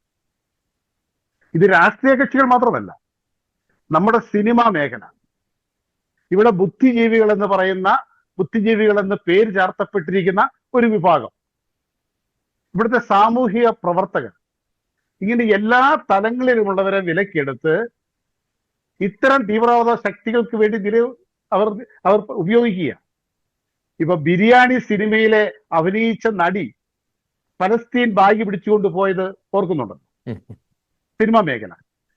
ഐഷ സുൽത്താനി എന്ന് പറയുന്ന ലക്ഷദ്വീപിലെ സിനിമാ പ്രവർത്തക, മലയാളത്തിലെ സിനിമാ മേഖലയിൽ പ്രവർത്തിച്ചിരുന്നവര്, അവരിത്ര സമീപനം എടുത്തത് നമുക്കറിയാം. ഇതുപോലെ സിനിമാ മേഖലകളിലുള്ളവര്, രാഷ്ട്രീയ രംഗത്തുള്ളവര്, മറ്റ് സാമൂഹിക സംഘടനകളുടെ മുന്നിൽ നിൽക്കുന്നവര് ഒക്കെയും ഒരേ താല്പര്യത്തിന് വേണ്ടി നിൽക്കുകയാണ്. നമ്മൾ പൊതുസമൂഹം ചോദിക്കണം, രക്തത്തിന് ജാതിയുടെ നിറമുണ്ടോ ജോർജി? അവിടെ ക്രിസ്ത്യാനിയുടെ രക്തമായിക്കോട്ടെ, മുസ്ലിമിന്റെ രക്തമായിക്കോട്ടെ, രക്തത്തിന് എന്താ ജാതിയുടെ നിറം? മരിച്ചു വീഴുന്ന കുഞ്ഞിന് ആ കുഞ്ഞ് പിടയുന്നത് ജാതിയുടെ നേരിലാണോ കാണേണ്ടത്? ഗാസയിലെ കുട്ടികൾ മരിക്കുന്നുണ്ടെങ്കിൽ അത് വേദനാജനകമാണ്, പക്ഷെ നൈജീരിയയിൽ മരിക്കുന്ന അത് വേദനാജനകമല്ല എന്ന് പറയുന്നിടത്താണ്, അവിടെ കണ്ണടയ്ക്കുന്നിടത്താണ് നമ്മൾ കേരളം എങ്ങോട്ടാണ് പോകുന്നത് എന്ന് ചിന്തിക്കേണ്ടത് ജോർജി. ജോർജി, കേരളത്തിന്റെ പോക്ക് ഇന്ത്യ മഹാരാജ്യത്ത് മറ്റൊരു സംസ്ഥാനങ്ങളിലും ഇല്ലാത്ത വിധം ഇത്രവാദം തീവ്രവാദ പ്രസ്ഥാനങ്ങളെ പിന്തുണയ്ക്കുന്ന ഒരു വലിയ സമൂഹത്തെ ഇവിടത്തെ രൂപപ്പെടുത്തിക്കൊണ്ടിരിക്കുക. അതിന് നേതൃത്വം കൊടുക്കുന്നതാണ് ഈ രാഷ്ട്രീയ കക്ഷികൾ. ഞാൻ ഈ പറഞ്ഞ സാമൂഹ്യ പ്രവർത്തകർ, ഞാൻ ഈ പറഞ്ഞ സിനിമാ മേഖലയിലുള്ളവർ, അവർ ചെയ്യുന്നത് എന്താ? കേരളത്തെ വലിയൊരു മത തീവ്രവാദത്തിന്റെ അടിസ്ഥാനത്തിൽ കേരളത്തിലെ ജനതയെ വിഭജിക്കാൻ നോക്കിക്കൊണ്ടിരിക്കുക. അച്ഛൻ പറഞ്ഞല്ലോ ഇതൊക്കെ ഒരു രാഷ്ട്രീയ അജണ്ടയാണെന്ന്. അതേ അച്ഛാ, ഇപ്പോൾ തന്നെ ജോർജി നമ്മൾ കൃത്യമായി പഠിച്ചാൽ ഈ ഇതര സംസ്ഥാന തൊഴിലാളികളുടെ വോട്ടുകൾ കൂടി ചേർത്താൽ കേരളത്തിലെ 5-ലധികം ജില്ലകളിൽ ഒരു പ്രത്യേക മതവിഭാഗത്തിൽ നിന്നുള്ള ജനപ്രതിനിധികൾ ഉണ്ടാവും. അത് പഞ്ചായത്തിലും ബ്ലോക്ക് പഞ്ചായത്തിലും ജില്ലാ പഞ്ചായത്തിലും നിയമസഭയിലേക്കും പാർലമെന്റിലേക്കും ആ സമുദായത്തിൽ നിന്ന് ഉള്ളവർ വേണമെന്നില്ല, ആ സമുദായത്തിൽ നിന്നുള്ളവർ വേണമെന്നില്ല, ആ സമുദായത്തിന് താല്പര്യമുള്ളവർ ഉണ്ടാവും 5-ലധികം ജില്ലകളിൽ. അത് 7-ലധികം ജില്ലകളിലായാൽ പിന്നെ ജോർജി, കേരളം ആര് ഭരിച്ചാലും ആരുടെ താല്പര്യമാണ് സംരക്ഷിക്കപ്പെടുന്നത്? നേരിട്ട് ഭരിക്കുന്നത് ഏത് കക്ഷിയുമായിക്കോട്ടെ, ആ ഭരിക്കുന്നവർ ഈ പറഞ്ഞ വിഭാഗത്തിന്റെ, ഇപ്പോൾ ഈ ഗാസ ഐക്യദാർഢ്യം നടത്തിയല്ലോ, ആ മത തീവ്രവാദ സംഘടനയുടെ താല്പര്യം സംരക്ഷിക്കുന്നവരാകണം. ആ നിലപാടിലേക്കാണ് ജനത്തെ കൊണ്ടുപോകുന്നത്. അപ്പൊ നമുക്ക്, ഞാൻ ചോദിക്കുന്നത്, പ്രിയങ്ക റോബർട്ട് വധേര കേരളത്തിലെ ജനപ്രതിനിധിയല്ലേ? ദേശീയ പ്രാധാന്യമുള്ള ഒരു ജനപ്രതിനിധിയല്ലേ? ദേശീയ പ്രാധാന്യമുള്ള ഒരു കക്ഷിയുടെ നേതാവല്ലേ? അവരടക്കം പലസ്തീൻ ഐക്യദാർഢ്യം പ്രഖ്യാപിക്കുമ്പോൾ ഇവർ ചിന്തിക്കണ്ടേ, പലസ്തീനിലെ അല്ലെങ്കിൽ ഗസയിലെ ജനങ്ങളോട് ഐക്യദാർഢ്യം പ്രകടിപ്പിക്കുന്നത് തെറ്റില്ല ജോർജി. അവിടെ ദുഃഖിക്കുന്നവരുണ്ട്, ഐക്യദാർഢ്യം പ്രകടിപ്പിക്കട്ടെ. എന്തുകൊണ്ടാണ് ലോകത്തിന്റെ വിവിധ രാജ്യങ്ങളിൽ, നൈജീരിയയിലെ മാത്രമല്ലല്ലോ, എത്ര രാജ്യങ്ങളിൽ, ബഹുമാനപ്പെട്ട മാധ്യമപ്രവർത്തകൻ പറഞ്ഞതുപോലെ സിറിയയിൽ നിരത്തി നിർത്തി കടലോരങ്ങളിൽ മനുഷ്യന്റെ മുഖം മൂടി അവന്റെ കഴുത്തറുത്ത് കൊന്നിട്ട് എന്തുകൊണ്ടാണ് ഇവർ ഐക്യദാർഢ്യം പ്രഖ്യാപിച്ചിരുന്നത്? ബംഗ്ലാദേശിൽ ആ ചെയ്തത് ആ ചെയ്തത് ക്രൂരതയാണെന്നെങ്കിലും പറയണ്ടേ ജോർജി? അവിടെ ക്രിസ്ത്യാനിയോ ഹിന്ദുവോ മുസ്ലിമോ എന്നുള്ളതല്ല, മനുഷ്യനെ നിരത്തി നിർത്തി കൊന്നപ്പോ അത് ക്രൂരതയാണെങ്കിലും പറയാനുള്ള, നാവ് പൊന്തിക്കാനുള്ള ധൈര്യം ഈ ഐക്യദാർഢ്യം പ്രഖ്യാപിച്ചവർക്ക് ഉണ്ടായോ ജോർജി? നമ്മുടെ കേരളം എങ്ങോട്ടാണ് പോകുന്നത്? നമ്മുടെ കേരളം വളരെ വലിയ അപകടത്തിലേക്കാണ് പോകുന്നത്. NIA റിപ്പോർട്ട് ഉണ്ടായിരുന്നല്ലോ, PFI അടക്കമുള്ളവർ ഇവിടെ മറ്റ് സമുദായങ്ങളിലുള്ളവരെ, രാഷ്ട്രീയ കക്ഷികൾ ഇവർക്ക് എതിര് നിൽക്കുന്നവരെയൊക്കെ വധിക്കുവാൻ പദ്ധതിയിട്ടിരുന്നുവെന്ന് NIA റിപ്പോർട്ട് ഉണ്ടായിരുന്നു. അപ്പോൾ അത്ര വലിയ അപകടത്തിലേക്കാണ് പോകുന്നത്. പ്രതികരിക്കുന്ന നാവുകളെ ഇല്ലാതാക്കാനുള്ള ശ്രമം, മറ്റുള്ളവരെ പല രീതിയിൽ സ്വാധീനിച്ച് കൂടെ നിർത്താനുള്ള ശ്രമം. ഇവിടെ നമ്മൾ കാണാതെ പോകരുത്, ഈ രാഷ്ട്രീയ കക്ഷികൾ കേരളത്തെ ഒരു കാലഘട്ടത്തിൽ കശ്മീർ എങ്ങനെ സമാധാനരഹിതമായി അവിടെ ജനത ജീവിച്ചിരുന്നോ അതിനേക്കാൾ സമാധാനരഹിതമായ ഇന്ത്യയിലെ സംസ്ഥാനമായി കേരളം മാറും ജോർജി. കേരളം മാറും. ഇവിടെ ക്രൈസ്തവനും ഹിന്ദുക്കൾക്കും ഒന്നും പിടിച്ചു നിൽക്കാനാവില്ല. കാരണം ഞാൻ നേരത്തെ ഒരിക്കൽ ചർച്ചയിൽ പറഞ്ഞു, ഒരാൾ വാളും വടിയുമായിട്ട് വന്നാൽ സമാധാനകാംക്ഷി ഓടത്തേ ഉള്ളൂ ജോർജി, സമാധാനകാംക്ഷി ഓടത്തേ ഉള്ളൂ. ഈ വാളും തോക്കും ഒക്കെ ആയിട്ട് വരുമ്പോ ഈ വാളും തോക്കുമായിട്ട് വരുന്ന ഒരു സമൂഹത്തെ ഇവിടെ വാർത്തെടുക്കുക ഈ രാഷ്ട്രീയ കക്ഷികൾ. മരിച്ചവരുടെ പേര് പറയണ്ട, മരിച്ചവരുടെ എണ്ണം പറയണ്ട ജോർജി. നൈജീരിയയിലെ മരിച്ചു പോകുന്നവരെ ഓർത്ത് ഒരു തുള്ളി കണ്ണുനീര് പൊഴിക്കാൻ അവിടെ നടക്കുന്നതിൽ ഖേദമുണ്ട് എന്ന് പറയാൻ എന്തുകൊണ്ട് രാഷ്ട്രീയ കക്ഷികൾ തയ്യാറാവുന്നില്ല? അത് കേരളം ചിന്തിക്കണം. ക്രിസ്ത്യാനിയല്ല ചിന്തിക്കേണ്ടത്, കേരളം ചിന്തിക്കണം. വളരെ എനിക്ക് പറയാനുള്ളത്. രണ്ടാം ഘട്ടത്തിലേക്ക് വരുമ്പോൾ ഫാദർ റോബിൻ പടിഞ്ഞാറേക്കോട്ടെ, നമുക്ക് ഈ ഐക്യദാർഢ്യക്കാരിൽ നിന്നും പ്രത്യേകിച്ച് കേരളത്തിലെ ക്രൈസ്തവ സമൂഹത്തിന് പലതും പഠിക്കാനില്ല. അതായത് ഇവർ അവകാശപ്പെടുന്ന സ്വന്തം സഹോദരങ്ങൾ എന്ന് അവകാശപ്പെടുന്ന ആയിരക്കണക്കിന് കിലോമീറ്റർ അപ്പുറം സ്ഥിതി ചെയ്യുന്ന ഇവരുടെ ബന്ധുക്കളില്ല ആ കൂട്ടത്തിൽ, ഇവരുടെ പരിചയക്കാരില്ല ആ കൂട്ടത്തിൽ, ഇവരുടെ കൂട്ടുകാരില്ല ആ കൂട്ടത്തിൽ, ആയിരക്കണക്കിന് കിലോമീറ്റർ അപ്പുറം സ്ഥിതി ചെയ്യുന്ന ഈ പാലസ്തീൻ പോലുള്ള, ഗാസ പോലുള്ള പ്രദേശങ്ങളിലെ ജനങ്ങൾക്ക് വേണ്ടി ഇവർ ഐക്യദാർഢ്യം പ്രകടിപ്പിക്കാൻ ഇവർ കാണിക്കുന്ന ഒരു ഐക്യം, ആ ഒരു ഒരുമ, അത് ക്രൈസ്തവ സമുദായം പഠിക്കേണ്ടതല്ലേ? നമ്മൾ ഒരു സ്വയം വിമർശനപരമായിട്ട് പറയുകയാണെങ്കിൽ നമ്മുടെ ഇടവകയുടെ ഉള്ളിൽ നടക്കുന്ന ഏതെങ്കിലും ഒരു പ്രതിസന്ധിയിൽ പോലും നമ്മൾ എത്തരത്തിലാണ് ഒരു ഐക്യദാർഢ്യം പ്രകടിപ്പിക്കാൻ ഇവിടുത്തെ ക്രൈസ്തവർ കാണിക്കുന്ന ഒരുമ, ഐക്യം, അതൊക്കെ നമ്മുടെ കൺമുൻപിൽ ഉള്ള ഒരു വസ്തുത തന്നെയാണ്. അപ്പോൾ നമ്മൾ ഈ രാഷ്ട്രീയക്കാരെയും അല്ലെങ്കിൽ ഈ പറയുന്ന മറ്റു സംഘടനക്കാരെയും ഒക്കെ കുറ്റം പറയുന്നതിന് മുമ്പ് ഒരു സ്വയം വിമർശനപരമായിട്ട് നമ്മുടെ കേരളത്തിൽ തന്നെ എത്ര ക്രൈസ്തവ ഇടവകളിൽ എത്ര ക്രൈസ്തവർ അല്ലെങ്കിൽ ക്രൈസ്തവ സമുദായത്തിനുള്ളിൽ അതിന് നേതൃത്വം നൽകുന്നവർ, ഈ പറയുന്ന നൈജീരിയയ്ക്ക് വേണ്ടി ലോകമാസകലം പീഡനമേൽക്കുന്ന ക്രൈസ്തവർക്ക് വേണ്ടി ഒരു ഐക്യദാർഢ്യം നടത്തിയിട്ടുണ്ട്, കണ്ണീര് പൊഴിച്ചിട്ടുണ്ട്. അതാദ്യം നാം ചിന്തിക്കേണ്ട ഒരു വസ്തുതയല്ലേ ഫാദർ റോബിൻ പടിഞ്ഞാറേക്കോട്ടെ? തീർച്ചയായിട്ടും നമ്മളൊക്കെ ഈ ജീവിക്കുന്ന സമൂഹത്തിന്റെ പൾസ് അറിയാതെ മുൻപോട്ട് പോകുന്ന ഒരു അവസ്ഥ നമുക്കുണ്ടാകുന്നുണ്ട്. ഇപ്പൊ ക്രൈസ്തവരെ സംബന്ധിച്ചിടത്തോളം നമ്മൾ പലപ്പോഴും നമ്മൾ ഈ ഇട്ടാവട്ടത്തിൽ മാത്രം ചിന്തിക്കുന്നതാണ്. അതായത് എന്റെ വീടിന്റെ അപ്പുറം ഇപ്പുറം എങ്കിലും പോലും ഉണ്ടാകുന്ന പ്രശ്നങ്ങളെ കുറിച്ച് പലപ്പോഴും നമ്മൾ ബോധരാകാറില്ല. അപ്പൊ അങ്ങനെ ഒരു അവസ്ഥ നമ്മുടെ ക്രൈസ്തവ സമൂഹത്തിലുണ്ട്. അതുകൊണ്ട് തന്നെ ഈ നടന്നുകൊണ്ടിരിക്കുന്ന ഈ ഐക്യദാർഢ്യ പ്രശ്നങ്ങളൊക്കെ കണ്ണു തുറന്ന് പലപ്പോഴും നമുക്ക് കാണാൻ പറ്റുന്നില്ല എന്നുള്ളത് പ്രധാനപ്പെട്ട കാര്യമാണ്. അതായത് നമ്മൾ ഒന്ന് രണ്ട് കാര്യം ശ്രദ്ധിക്കേണ്ടതായിട്ടുണ്ട്. ഒരു 2 വർഷം മുമ്പ് അല്ലെങ്കിൽ 2023 ആക്രമണത്തിന്റെ ആ പശ്ചാത്തലത്തിലാണെന്ന് ഞാൻ പെട്ടെന്ന് വിചാരിക്കുന്നു, നമ്മളുടെ മലയാളിയായ ഒരു പെൺകുട്ടി ഇസ്രായേലില് ആക്രമണത്തിൽ കൊല്ലപ്പെട്ടായിരുന്നു. നമ്മള് ഈ ഐക്യദാർഢ്യക്കാരെ അവിടെ ആരെയും നമ്മൾ കണ്ടില്ല. പേരിന് വേണ്ടി ഒരു മന്ത്രി പോയി അവിടെ പോയി റീത്ത് വെച്ചു എന്നുള്ളത് നമ്മൾ ഓർക്കുന്നുണ്ടാവും. അതേ സമയത്ത് ഇസ്രായേലിന്റെ പ്രതിനിധി വരികയും അത് നഷ്ടപരിഹാരം കൊടുക്കുകയും മറ്റു കാര്യങ്ങളൊക്കെ ചെയ്യുകയും ചെയ്തു. ഇസ്രായേൽ എന്ന് പറയുന്ന ഈ രാജ്യത്ത് നമ്മുടെ മിക്കവാറും ഇടവകളിൽ ഏറ്റവും ചുരുങ്ങിയത് ഒരാളെങ്കിലും ജോലി ചെയ്യാത്ത ഒരിടവക പോലും നമുക്കുണ്ടെന്ന് ഞാൻ വിചാരിക്കുന്നില്ല. കാരണം ലക്ഷക്കണക്കിന് മലയാളികൾ ഇസ്രായേലിൽ ജോലി ചെയ്യുന്നുണ്ട്. അവര് ഈ ഹമാസിന്റെ ആക്രമണത്തിന്റെ ആ ഒരു ഭീകര അന്തരീക്ഷത്തില് അവരൊക്കെ അനുഭവിച്ചുകൊണ്ടിരിക്കുന്ന മാനസിക വ്യഥ, അവരുടെ കുടുംബങ്ങൾ അനുഭവിച്ചുകൊണ്ടിരിക്കുന്ന മാനസിക വ്യഥ നമ്മൾ അറിയേണ്ടതായിട്ടുണ്ട്. നമുക്ക് എത്ര പേർക്ക്, എത്ര ഇടവകൾക്ക് അല്ലെങ്കിൽ എത്ര രൂപതകൾക്ക് ഇങ്ങനെയുള്ള ആളുകളോട് ഒരു ഐക്യദാർഢ്യം പ്രഖ്യാപിക്കാൻ കഴിഞ്ഞു? അതായത് സമരം ഒന്നും നടത്തണ്ട, അതായത് ഈ ഹമാസിന്റെ ഈ ഭീകരന്മാരുടെ ഇരകളാകാൻ സാധ്യതയുള്ള നമ്മുടെ ഇടവകക്കാരെ ഓർത്ത് ആകുലപ്പെടാൻ വേണ്ടി നമുക്ക് കഴിഞ്ഞിട്ടുണ്ടോ എന്നുള്ളത് ഗൗരവമായിട്ട് തന്നെ നമ്മൾ ചിന്തിക്കേണ്ട കാര്യമുണ്ട്.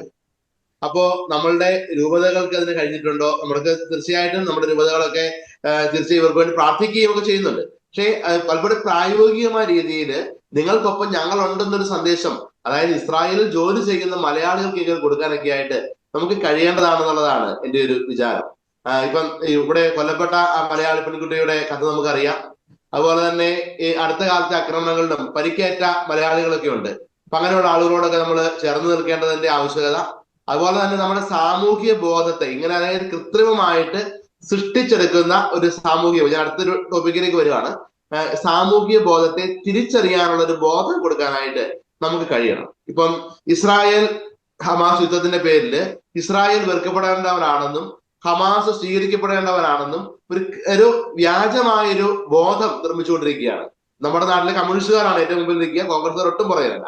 ആ രീതിയിൽ ഒരു വ്യക്തമായിട്ടുള്ള ഒരു സാമൂഹിക ബോധം ഇങ്ങനെ നിർമ്മിച്ചുകൊണ്ടിരിക്കുകയാണ്. അത് ഗാസയിൽ ഭീകരമായിട്ട് കൊല ചെയ്യപ്പെടുന്നു, ഇസ്രായേലാണ് അത് വേട്ടക്കാരൻ, ഇവിടെയുള്ള ക്രിസ്ത്യാനികള് അല്ലെങ്കിൽ അമേരിക്കയുടെ സപ്പോർട്ടോട് കൂടി ഇസ്രായേല് സപ്പോർട്ട് ചെയ്യപ്പെടുന്നു. അങ്ങനെയൊക്കെയുള്ള രീതിയിലുള്ള ഒരു തെറ്റായ രീതിയിലുള്ള സാമൂഹിക ബോധം, സാമൂഹിക മനസാക്ഷി നിർമ്മിക്കപ്പെട്ടുകൊണ്ടിരിക്കുന്നു എന്നുള്ളത് വളരെ പ്രധാനപ്പെട്ട കാര്യമാണ്. അപ്പൊ നമ്മളുടെ സമൂഹത്തെ എങ്കിലും ഇത്തരത്തിലുള്ള വ്യാജമായി നിർമ്മിച്ചുകൊണ്ടിരിക്കുന്ന സമൂഹ മനസാക്ഷിയെ കുറിച്ച് ഒന്ന് ചിന്തിപ്പിക്കാനായിട്ട് തീർച്ചയായിട്ടും നമുക്ക് കഴിയണ്ടേ. നമ്മൾ ഇന്ന് ഒക്ടോബർ 2-ാം തീയതി എറണാകുളത്തെ ഗാന്ധി സ്ക്വയറിൽ ഒരു കൂട്ടായ്മ ഉണ്ടായിരുന്നു. ഗാസയില് കൊല ചെയ്യപ്പെട്ട കുട്ടികളെ കുറിച്ച് അവര് ആകുലപ്പെട്ടു. കുട്ടികളുടെ പേരുകള്, ഗാസയിലെ സ്ഥലങ്ങള് എല്ലാവരും ഒരുപാട് ചർച്ച ചെയ്യുകയും അവിടെ ഒത്തിരി കണ്ണീരൊഴുക്കുകയൊക്കെ ചെയ്തു. പക്ഷേ ഈ ആളുകൾ ചിന്തിക്കേണ്ടതായിട്ടുണ്ട്, ഇസ്രായേൽ എന്ന് പറയുന്ന ഈ രാജ്യത്ത് എന്താണ് സംഭവിച്ചുകൊണ്ടിരിക്കുന്നത് എന്നുള്ളത് നമ്മൾ കണ്ണു തുറന്ന് കാണേണ്ടതുണ്ട്. അവിടെ തട്ടിക്കൊണ്ട് പോയിരിക്കുന്നതായ ആ ബന്ദികളെ കുറിച്ചുള്ള ഓർമ്മകള് സമൂഹം എന്ന് മറന്നു. അവരെ എന്തും കാണിക്കാവുന്ന ഒരു അവസ്ഥയിലേക്ക് എത്തപ്പെട്ട് കഴിഞ്ഞിരിക്കുന്നു. ഇപ്പൊ സമൂഹത്തിന്റെ മുമ്പിൽ മനസാക്ഷിക്ക് കൃത്യമായ രീതിയിൽ തെറ്റായ രീതിയിലുള്ള മനസാക്ഷി നിർമ്മിതി ഉണ്ടാകുന്നുണ്ട്. അപ്പൊ ആ മനസാക്ഷി നിർമ്മിതിക്ക് എതിരെ നമ്മുടെ ജനത്തെ ചിന്തിപ്പിക്കാൻ പഠിപ്പിക്കുക എന്നുള്ളത് വലിയ പ്രധാനപ്പെട്ട ഒരു കാര്യമാണ്. ഇന്നത്തെ ഈ ഒരു ടോപ്പിക്ക് ജോർജി ഷക്കീന TV എന്ന് എടുത്തതിൽ എനിക്ക് ഒത്തിരി സന്തോഷവും അഭിമാനവും ഉണ്ട്. കാരണം ഇന്ന് സമാനമായ മറ്റു പല വിഷയങ്ങൾ നമുക്ക് ഉണ്ടായിരുന്നിട്ടും ഈ ഒരു വിഷയത്തെക്കുറിച്ച്, ഈ കൃത്രിമമായ മനസാക്ഷി നിർമ്മിതിയെ കുറിച്ച് സമൂഹത്തെ പഠിപ്പിക്കുന്നതിൽ ഷക്കീന എടുത്തേക്കുന്ന ആ ഒരു വലിയ പങ്കിനെ തീർച്ചയായിട്ടും അഭിനന്ദിക്കാൻ കൂടി ഞാൻ ഈ അവസരം ഉപയോഗിക്കുകയാണ്. അപ്പൊ ഇങ്ങനെയുള്ള വേദികളിലൂടെയൊക്കെ വെച്ച് നമ്മുടെ സമൂഹത്തെ യഥാർത്ഥമായ കണ്ണു തുറന്ന് ലോകത്തെ കാണാനായിട്ട് പഠിപ്പിക്കുക എന്നുള്ളത് വളരെ പ്രധാനപ്പെട്ട കാര്യമാണ്. പ്രത്യേകിച്ച് കേരളത്തിൽ ജീവിക്കുന്ന ക്രൈസ്തവരെ സംബന്ധിച്ചിടത്തോളം വളരെ ജോൺസൺ ചേട്ടൻ പറഞ്ഞതുപോലെ വളരെ അപകടകരമായ ഒരു അവസ്ഥയിലേക്ക് കടന്നു പോയിക്കൊണ്ടിരിക്കുന്ന ഒരു കാലഘട്ടമാണ്. കാരണം നമ്മുടെ സമൂഹപരമായിട്ട് നമ്മൾ ഒറ്റപ്പെട്ടുകൊണ്ടിരിക്കുന്നു. തെറ്റായ ചില മനസാക്ഷിയുടെ തലങ്ങൾ നമ്മളെ ഇങ്ങനെ കൊണ്ടുപോയിക്കൊണ്ടിരിക്കുന്നു. അതുപോലെ തന്നെ ഒരു പ്രോഗ്രാം നടത്തുമ്പോൾ ആദ്യത്തെ തീമായിട്ട് ഗാസയൊക്കെ കയറി വരുന്ന ഒരു അവസ്ഥ ഉണ്ടായിക്കൊണ്ടിരിക്കുകയാണ്. അങ്ങനെയൊക്കെയുള്ള ഒരു അവസ്ഥകൾ ഉണ്ടായിക്കൊണ്ടിരിക്കുന്നു. അതുപോലെ തന്നെ ഇവരുടെ ആത്യന്തികമായ ലക്ഷ്യം എന്താണെന്നുള്ളത് നമ്മളുടെ സാറ് പറഞ്ഞത്, നമ്മുടെ ജോസാറ് പറഞ്ഞത് നമ്മൾ ശ്രദ്ധിച്ചിട്ടുണ്ടാവും. അതായത് ഈ ഈസ്റ്റ് ജെറുസലേമിലുള്ള ഈ ടെമ്പിൾ മൗണ്ട് എന്ന് പറയുന്ന ആ സ്ഥലമാണ് ഇവരുടെ പലരുടെയും ഒരു ലക്ഷ്യം. അടുത്ത ഘട്ടത്തിലേക്ക് പോകുമ്പോൾ അതാണ് ജോസാണത് വളരെ കാര്യമായിട്ട് തന്നെ പറഞ്ഞു വെച്ചായിരുന്നു. അടുത്ത ഘട്ടത്തിൽ അതേക്കുറിച്ച് കൊണ്ട് പറയുമായിരിക്കും ഞാൻ വിചാരിക്കുന്നു. അതായത് അവിടെ യഹൂദന്റെ ദേവാലയം സ്ഥിതി ചെയ്തിരുന്ന സ്ഥലത്ത് ഇന്ന് നിൽക്കുന്ന ഒരു മറ്റൊരു ദേവാലയം നിൽക്കപ്പെടുന്നു.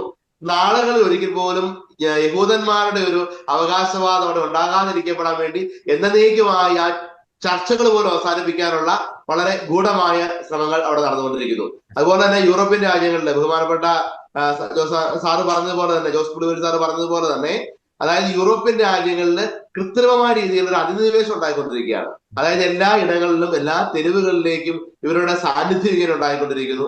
അങ്ങനെയൊക്കെയുള്ള ചില ഒരു പ്രത്യേകമായ രീതിയിലേക്ക് പോകപ്പെട്ടുകൊണ്ടിരിക്കുന്ന ഒരു അവസ്ഥ ഇന്ന് നമ്മുടെ സമൂഹത്തിൽ ഉണ്ടാകൊണ്ടിരിക്കുന്നു. അതായത് ക്രിസ്ത്യാനിക്ക് കേരളത്തിൽ ജീവിക്കാൻ പാടില്ല. ഇപ്പൊ ഇവിടുന്ന് 10ാം ക്ലാസ് കഴിഞ്ഞാൽ രക്ഷപ്പെടണമെങ്കിൽ എങ്ങനെയെങ്കിലും യൂറോപ്യൻ രാജ്യങ്ങളിലേക്കോ ഒക്കെ പോകേണ്ട ഒരു അവസ്ഥ നിലവിലുണ്ട്. അവിടെ പോയാൽ അവിടെയും ജീവിക്കാൻ പറ്റാത്ത അവസ്ഥയിലേക്ക് എത്തപ്പെട്ടുകൊണ്ടിരിക്കുന്നു.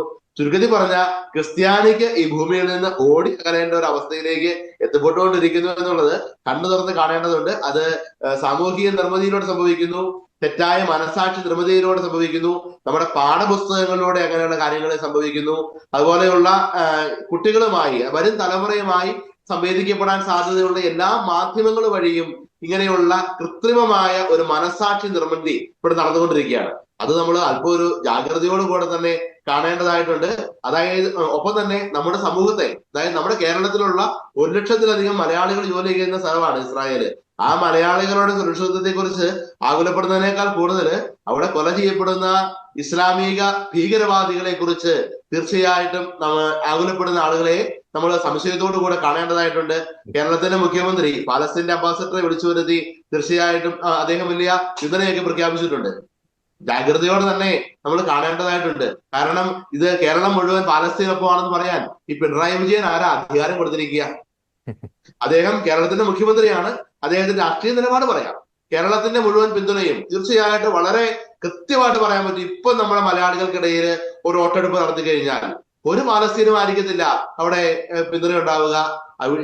ഇവിടെയുള്ള സാധാരണക്കാരായ ആൾക്കാര് എന്നും ഇസ്രായേലിന്റെ ഒപ്പം തന്നെയാണ് നിലപാടെടുക്കുക എന്നുള്ളത് തന്നെ തീർച്ചയായ കാര്യമാണ്. കാരണം ഈ നമ്മൾ കണ്ടില്ല, ഇപ്പൊ ഗാസയിൽ ഈ കാര്യങ്ങളൊക്കെ നടക്കപ്പെടുന്നു എന്നുള്ളതും ഇസ്രായേൽ സമൂഹത്തിന്റെ ഒരു അധിനിവേശമായിട്ട് തന്നെ കാണുന്നതിനോടൊപ്പം തന്നെ ഒരു അതിജീവനമായിട്ട് കൂടെ നമ്മൾ കാണേണ്ടതായിട്ടുണ്ട്.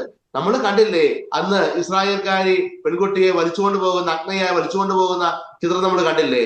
പരസ്യമായി റേപ്പ് ചെയ്യപ്പെടുന്നതിന്റെ വാർത്തകൾ നമ്മൾ കണ്ടില്ലേ? തട്ടിക്കൊണ്ടു പോകപ്പെട്ടിരിക്കുന്ന കുഞ്ഞുങ്ങളെ കുറിച്ചുള്ള വാർത്തകൾ നമ്മൾ കണ്ടില്ലേ? അവരെ കുറിച്ചൊക്കെയുള്ള ആകുലതകൾ ഇസ്രായേലിനും ഉണ്ട്. അതുകൊണ്ട് അവർ അവിടെ നടത്തുന്ന ഒരു അതിജീവനമായിട്ട് നമ്മൾ ഇതിനെ കാണുക. നാളുകളിൽ ഇത് സംഭവിക്കാതിരിക്കേണ്ടതിന് രീതിയിൽ കാണുക. ഇങ്ങനെയുള്ള ചില നിലപാടുകളെ ആ രീതിയിൽ മനസ്സിലാക്കിയെടുത്തുകൊണ്ട് ആ രീതിയിലുള്ള ഒരു മനസാക്ഷി നിർമ്മിതി നമ്മുടെ സമൂഹത്തിൽ ഉണ്ടാവുക എന്നുള്ളത് പ്രധാനപ്പെട്ട കാര്യമാണ്. ചുരുക്കത്തിൽ പറഞ്ഞു കഴിഞ്ഞാൽ, 1, തെറ്റായ മനസാക്ഷി നിർമ്മാണത്തിനെതിരെ നമ്മൾ ജാഗ്രത പാലിക്കേണ്ടതായിട്ടുണ്ട്. 2, സമൂഹത്തെ പഠിപ്പിക്കേണ്ടതായിട്ടുണ്ട്. ഈ 2 ദൗത്യവുമാണ് ഈ കാലഘട്ടത്തിൽ ക്രൈസ്തവ സമൂഹം ചെയ്യേണ്ടതായിട്ടുള്ള ഉത്തരവാദിത്വം.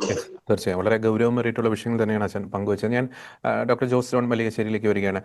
സാറേ, നമുക്ക് അറിയാം, ഈ പാലസ്തീൻ മറ്റൊരു സൂചന കൂടി നമുക്ക് നൽകുന്നില്ലേ? നമുക്ക് ഈ കാലഘട്ടത്തിലെ അന്താരാഷ്ട്ര പ്ലാറ്റ്ഫോമുകളിലൊക്കെ നടക്കുന്ന ചർച്ചകൾ, പ്രത്യേകിച്ച് ഐക്യരാഷ്ട്രസഭയിൽ നടക്കുന്ന ചർച്ചകൾ, യൂറോപ്യൻ യൂണിയൻ പോലുള്ള സംവിധാനങ്ങളിലൊക്കെ നടക്കുന്ന ചർച്ചകൾ, വലിയ രീതിയിലുള്ള ഒരു പിന്തുണ ഈ പാലസ്തീന് ലഭിച്ചുകൊണ്ടിരിക്കുന്നു. ലോക നേതാക്കൾക്ക്, അതായത് രാഷ്ട്രീയ നേതാക്കളായിക്കോട്ടെ, അവർക്കൊക്കെ വല്ലാത്തൊരു ആവേശമാണ് ഈ പാലസ്തീന് ഇങ്ങനെ പിന്തുണ കൊടുക്കുക. അതേസമയം കഴിഞ്ഞ ദിവസം നമുക്കറിയാം, ബെഞ്ചമിൻ നെതന്യാഹു ഐക്യരാഷ്ട്രസഭയുടെ പൊതുസമ്മേളനത്തിൽ പ്രസംഗിച്ചപ്പോൾ അവിടെ ഇറങ്ങിപ്പോയവരുടെ എണ്ണമൊക്കെ നമുക്ക് അറിയാവുന്നതാണ്. അപ്പോൾ ഈ പൊളിറ്റിക്കൽ ഇസ്ലാമിന്റെ ഒരു അജണ്ട എത്രത്തോളം ഗുരുതരമായിട്ട് നമുക്ക് ലോക രാജ്യങ്ങളിൽ വ്യാപിച്ചു കഴിഞ്ഞിരിക്കുന്നു എന്നതിന്റെ ഒരു ഉത്തമ ഉദാഹരണം തന്നെയല്ലേ ഈ പാലസ്തീൻ ഐക്യദാർഢ്യം നമുക്ക് നൽകുന്നത്. മറ്റൊരു കാര്യം കൂടി നമുക്കറിയാം, ഇപ്പോൾ ഡൊണാൾഡ് ട്രംപ്, അദ്ദേഹത്തിന്റെ വ്യക്തിത്വത്തിലെ പോരായ്മകളുണ്ട്, നമുക്കറിയാം, കുറവുകളുണ്ട്. പക്ഷേ എങ്കിൽ പോലും അത്തരം ഒരു വ്യക്തി ഇത്രത്തോളം സ്ട്രോങ് ആയിട്ട് ഈ പൊളിറ്റിക്കൽ ഇസ്ലാമിന്റെ അജണ്ടകൾക്കെതിരെ, ഇസ്ലാമിക തീവ്രവാദത്തിന്റെ അജണ്ടകൾക്കെതിരെ നിലകൊള്ളുന്നത് കൊണ്ട് ഒരു പരിധിവരെ ഇവരുടെ പൂർണ്ണ തോതിലുള്ള ഒരു അധിനിവേശ ശ്രമങ്ങൾ ലോകത്ത് നടപ്പാകുന്നില്ല. അപ്പോൾ ഞാൻ നേരത്തെ പറഞ്ഞ കാര്യം, ഈ പാലസ്തീൻ വലിയൊരു ഈ ഞാൻ പറഞ്ഞ കാര്യങ്ങളുടെ പശ്ചാത്തലത്തിൽ വലിയൊരു ദുസൂചന തന്നെ നമുക്ക് നൽകുന്നില്ലേ ഡോക്ടർ ജോസ് ജോൺ മല്ലികശ്ശേരി? എന്റെ ഒരു ഒബ്സർവേഷനിൽ ഇതൊരു ക്ലൈമാക്സിൽ എത്തിയിട്ടുണ്ട്. ഈ ഇസ്ലാമിക തീവ്രവാദവും അതിനെ ലോകത്തിൽ ചെലുത്താൻ കഴിയുന്ന ഇൻഫ്ലുവൻസും അതിന്റെ ഒരു പീക്കിൽ എത്തിയിട്ടുണ്ട്. ഇനി അതിന് മേലോട്ട് പോകാനാവില്ല. ഇനി അത് താഴോട്ടേ പോകും.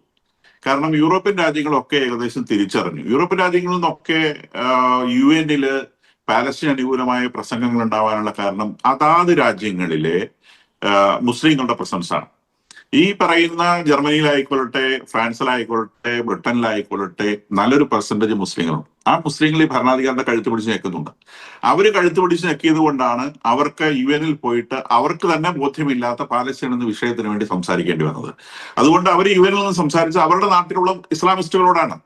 ഇത് അമേരിക്കയിൽ മാത്രമേ ഇപ്പൊ ചെലവാകത്തുള്ളൂ. ഇത് കൃത്യമായി തിരിച്ചറിഞ്ഞ് ട്രംപ് അതിശക്തമായിട്ട് തിരിച്ചടിക്കാൻ തുടങ്ങി. ട്രംപിന്റെ ഇപ്പോഴത്തെ ഓരോ പ്രവൃത്തികളും ഒരുപക്ഷെ ഇന്ത്യക്ക് പോലും അനുകൂലമല്ലാത്ത പ്രവൃത്തികളാണ് അദ്ദേഹത്തിന്റെ ഭാഗത്ത് ഉണ്ടാകുന്നതെങ്കിലും ഈ ഇസ്ലാമിക തീവ്രവാദത്തെ മുൻപിൽ കണ്ടുകൊണ്ടാണ് അദ്ദേഹം അതിശക്തമായിട്ട് തിരിച്ചടിക്കുന്നത്. യൂറോപ്പിലൊക്കെ ഇത് ആളുകൾ തിരിച്ചറിഞ്ഞ് പുതിയ പൊളിറ്റിക്കൽ പ്രസ്ഥാനങ്ങൾ രൂപപ്പെടുകയും ഒരു 10, 15, 20 വർഷത്തിനുള്ളിൽ ആന്റി ഇസ്ലാമിക് ആയിട്ടുള്ള മൂവ്മെന്റുകൾ ലോകത്തിൽ മുഴുവൻ സംഭവിക്കുകയും ചെയ്യും. ഇന്ത്യയിൽ BJP അധികാരത്തിൽ വന്ന് ഇതേ കാരണം കൊണ്ട് തന്നെയാണ്. ഇതിൽ നമ്മൾ കാണാതെ പോകരുതാത്ത ഒരു കാര്യമുണ്ട്. അൽ ജസീറ എന്ന് പറയുന്ന ഒരു മാധ്യമ സ്ഥാപനമുണ്ട്. അവർ ലോകം മുഴുവൻ വാരി വലിച്ചെറിഞ്ഞ പണമുണ്ട്. നമ്മുടെ കേരളത്തിൽ അടുപ്പ് കൂടിയിരുന്ന് ചർച്ച ചെയ്യുന്ന ആളുകളൊന്നും ചുമ്മാ നല്ലത് ചെയ്യുന്നത്. നമ്മളുടെ പല മാധ്യമ സ്ഥാപനങ്ങളിലും ഇവര് കാശ് കൊടുത്ത ആളുകൾ വെച്ചിട്ടുണ്ട്. അതിന് ഇത് പണത്തിൻ്റെതാണ്. ഒരുപക്ഷെ എറണാകുളത്ത് ഇപ്പോൾ നടന്ന ഈ സമ്മേളനം ഒരു ഫൈനാൻസ് ചെയ്തതിൽ അവർക്ക് വലിയൊരു പങ്കുണ്ട് എന്ന് ഞാൻ വിചാരിക്കുന്നു. നമ്മൾ തീരെ പ്രതീക്ഷിക്കാത്ത ചില ഉടുപ്പൊക്കെ അന്ന് അവിടെ സ്റ്റേജിൽ കാണപ്പെടുകയുണ്ടായി. നമ്മൾ തീരെ പ്രതീക്ഷിച്ചില്ല. നൈജീരിയയിൽ ഒഴുകുന്ന ചോരയോട് യാതൊരു നീതിയും പുലർത്താതെ ഉള്ള ചില ആളുകളെ നമ്മൾ ആ സ്റ്റേജിൽ കാണുകയുണ്ടായി. ഇവരെ സിസ്റ്റമാറ്റിക്കായിട്ട് ചെയ്യുന്ന 2 കാര്യങ്ങൾ. ഒന്ന് കൊലപാതകമാണ്, അവർക്ക് വേണ്ടാത്ത ആളുകളെ ബിഹേഡ് ചെയ്ത് കളയും. രണ്ട് റേപ്പാണ്. റേപ്പ് കൊലപാതക തുല്യമായ പ്രവൃത്തിയാണ്. ഇവരെവിടെയൊക്കെ ആക്റ്റീവായിട്ട് പോകുന്നുണ്ടോ അവിടെയെല്ലാം എക്സ്റ്റൻസീവായിട്ട് റേപ്പ് നടക്കുന്നുണ്ട്. ഇത് ഈ ആഫ്രിക്കയിലായിക്കൊള്ളട്ടെ, നൈജീരിയയിലായിക്കൊള്ളട്ടെ, അല്ലെങ്കിൽ ഇസ്രായേലിൽ അവർ കടന്നു കയറി അക്രമം കാണിച്ച സമയത്തായിക്കൊള്ളട്ടെ, ലോകത്തിൽ എവിടെ അക്രമം നടത്തുമ്പോഴും അവർ സിസ്റ്റമാറ്റിക് ആയിട്ടുള്ള റേപ്പും സ്ത്രീയെ കൊല്ലുന്നതിന് തുല്യമാണ് സ്ത്രീയെ റേപ്പ് ചെയ്യുന്നത്. അപ്പൊ ഈ രണ്ട് കാര്യങ്ങൾ ഇവരെ സിസ്റ്റമാറ്റിക് ആയിട്ട് ചെയ്തുകൊണ്ട് തിന്മയുടെ പ്രവൃത്തിയുമായി മുന്നേറുന്ന തിന്മയുടെ ശക്തിയാണ് നമ്മളിവിടെ കാണുന്നത്. അതാണ് ഞാൻ ആദ്യമേ സൂചിപ്പിച്ചത്. നന്മയും തിന്മയും തമ്മിലുള്ള പോരാട്ടം തന്നെയാണ്. നന്മ ലെസ് വോസിഫറസ് ആണ്, ശബ്ദം കുറവാണ്. നന്മയ്ക്ക് എപ്പോഴും ശബ്ദം കുറവാണ്. തിന്മ പുരപ്പുറത്ത് കയറി നിൽക്കും. അപ്പൊ അതാണ് എറണാകുളത്ത് നമ്മൾ കണ്ടത്. അവിടെ അന്ന് സംസാരിച്ച ഒരാള്, കോഴിക്കോട് നിന്ന് പോയ ഒരു മനുഷ്യൻ അന്ന് അതേ സ്റ്റേജിൽ പ്രസംഗിച്ചു. ജ്യൂസ് അദ്ദേഹം തെറ്റിദ്ധരിച്ചു. അദ്ദേഹം ഈ പണ്ഡിതൻ എന്ന് പറയുന്ന കാറ്റഗറി പെടുന്ന ആളാണ്. പണ്ഡിതൻ എന്ന് പറയുന്നവരുടെ നിലവാരം നമുക്കറിയാമല്ലോ. അപ്പൊ അദ്ദേഹം അവിടെ പ്രസംഗിച്ചത് ഈ ജർമ്മനിയിൽ നിന്ന് കുറെ ജ്യൂസ് ഈ പാലസ്തീനിലേക്ക് വന്നതാണ്. മുഴുവൻ ജ്യൂസിനെയും ജർമ്മനിയിലിട്ട് ഹിറ്റ്ലർ കൊന്നു തീർക്കാതിരുന്നത് ഇവർ എത്ര വലിയ ദുഷ്ടന്മാരാണെന്ന് ലോകത്തിന് കാണിച്ചു കൊടുക്കാൻ വേണ്ടി അദ്ദേഹം കുറച്ചുപേരെ ബാക്കി വെച്ചതാണ്. അപ്പൊ അങ്ങനെ ആ ബാക്കി വന്ന ആളുകൾ ജർമ്മനിയിൽ നിന്ന് ഈ പാലസ്തീനിൽ നിന്ന് താമസിച്ചിട്ട് അവരുടെ ദുഷ്ടത ഇപ്പൊ കാണിച്ചുകൊണ്ടിരിക്കുകയാണെന്ന് അയാൾ പറഞ്ഞത്. അപ്പൊ അദ്ദേഹം വിചാരിച്ചത് ജർമ്മനി മാത്രമാണ് ഈ ജ്യൂസ് മുഴുവൻ ഉള്ളതെന്നാണ്. അദ്ദേഹം ഭംഗ്യനയുടെ സൂചിപ്പിച്ചത് മുഴുവൻ ജ്യൂസിനെയും ഹിറ്റ്ലർ തന്നെ കൊന്നിരുന്നെങ്കിൽ പിന്നെ ഞങ്ങൾക്ക് കൊല്ലേണ്ട പണിയില്ലായിരുന്നു എന്നാണ് അദ്ദേഹം സൂചിപ്പിച്ചത്. അപ്പൊ ഈ പറയുന്ന ജ്യൂസിനോടും ക്രിസ്ത്യാനികളോടും ഒക്കെയുള്ള അവരുടെ നിലപാട് ഒന്ന് തന്നെയാണ്. കേരളത്തിലെ പൊളിറ്റിക്കൽ നിലപാട് എന്താണ്? കേരളത്തിൽ നമ്മുടെ മാധ്യമപ്രവർത്തകൻ സൂചിപ്പിച്ചതുപോലെ 7 ജില്ലകളിൽ അവർ ഭൂരിപക്ഷം നേടുമെന്നും വേണ്ട. ഇപ്പൊ തന്നെ അവര് ഈ പറയുന്ന കേരളത്തിലെ പ്രമുഖ രാഷ്ട്രീയ പ്രസ്ഥാനങ്ങളായിട്ടുള്ള CPM-ന്റെയും കോൺഗ്രസിന്റെയും തലയിൽ കയറി അവർ ഇരിക്കുന്നുണ്ട്. അവർക്ക് വേണ്ടി മാത്രമാണ് ഈ രണ്ട് രാഷ്ട്രീയ പ്രസ്ഥാനങ്ങളും ഇന്ന് അവരുടെ തലച്ചോറ് ഉപയോഗിക്കുന്നുണ്ടെങ്കിൽ അവർ ഉപയോഗിക്കുന്നത്. അവർക്ക് വേണ്ടി മാത്രമാണ് ഇവിടെ എന്തെങ്കിലും കാര്യങ്ങൾ സംഭവിക്കുന്നുണ്ടെങ്കിൽ സംഭവിക്കുന്നത്. ഭരണത്തെ അവർ തന്നെയാണ് നിയന്ത്രിക്കുന്നത്. അതിനിപ്പം ഇലക്ഷൻ കഴിഞ്ഞ് ഇവിടെ കോൺഗ്രസ് വന്നാലും കമ്മ്യൂണിസ്റ്റ് വന്നാലും ഇവിടെ സംഭവിക്കാൻ പോകുന്നത് ഭരണം നിയന്ത്രിക്കാൻ പോകുന്ന ഈ കൂട്ടർ തന്നെയാണ്. അവർക്ക് വേണ്ടി പാവ കളിക്കാൻ പോകുന്ന ഒരു മുഖ്യമന്ത്രിയാണ് ആ കസേരയിൽ പോയി ഇരിക്കാൻ പോകുന്നത്. അപ്പൊ കേരളത്തിലെ ഹൈന്ദവ സമൂഹവും ക്രൈസ്തവ സമൂഹവും ഹൈന്ദവ സമൂഹവും നേരിടുന്നത് ഒരേ ഭീഷണിയാണ്. ഒരേ ഭീഷണി എക്സ്റ്റർമിനേഷന്റെ ഭീഷണിയാണ്. നിങ്ങൾ ഇവിടെ അവസാനിപ്പിക്കപ്പെടും. ഇത് തിരിച്ചറിഞ്ഞുകൊണ്ട് ഇവിടുത്തെ ഹൈന്ദവ സമൂഹത്തിനും ക്രൈസ്തവ സമൂഹത്തിനും ഒന്നിച്ചു നിൽക്കാൻ സാധിക്കാൻ ഇവിടെ റിസൾട്ടുകൾ ഉണ്ടാക്കാൻ സാധിക്കും.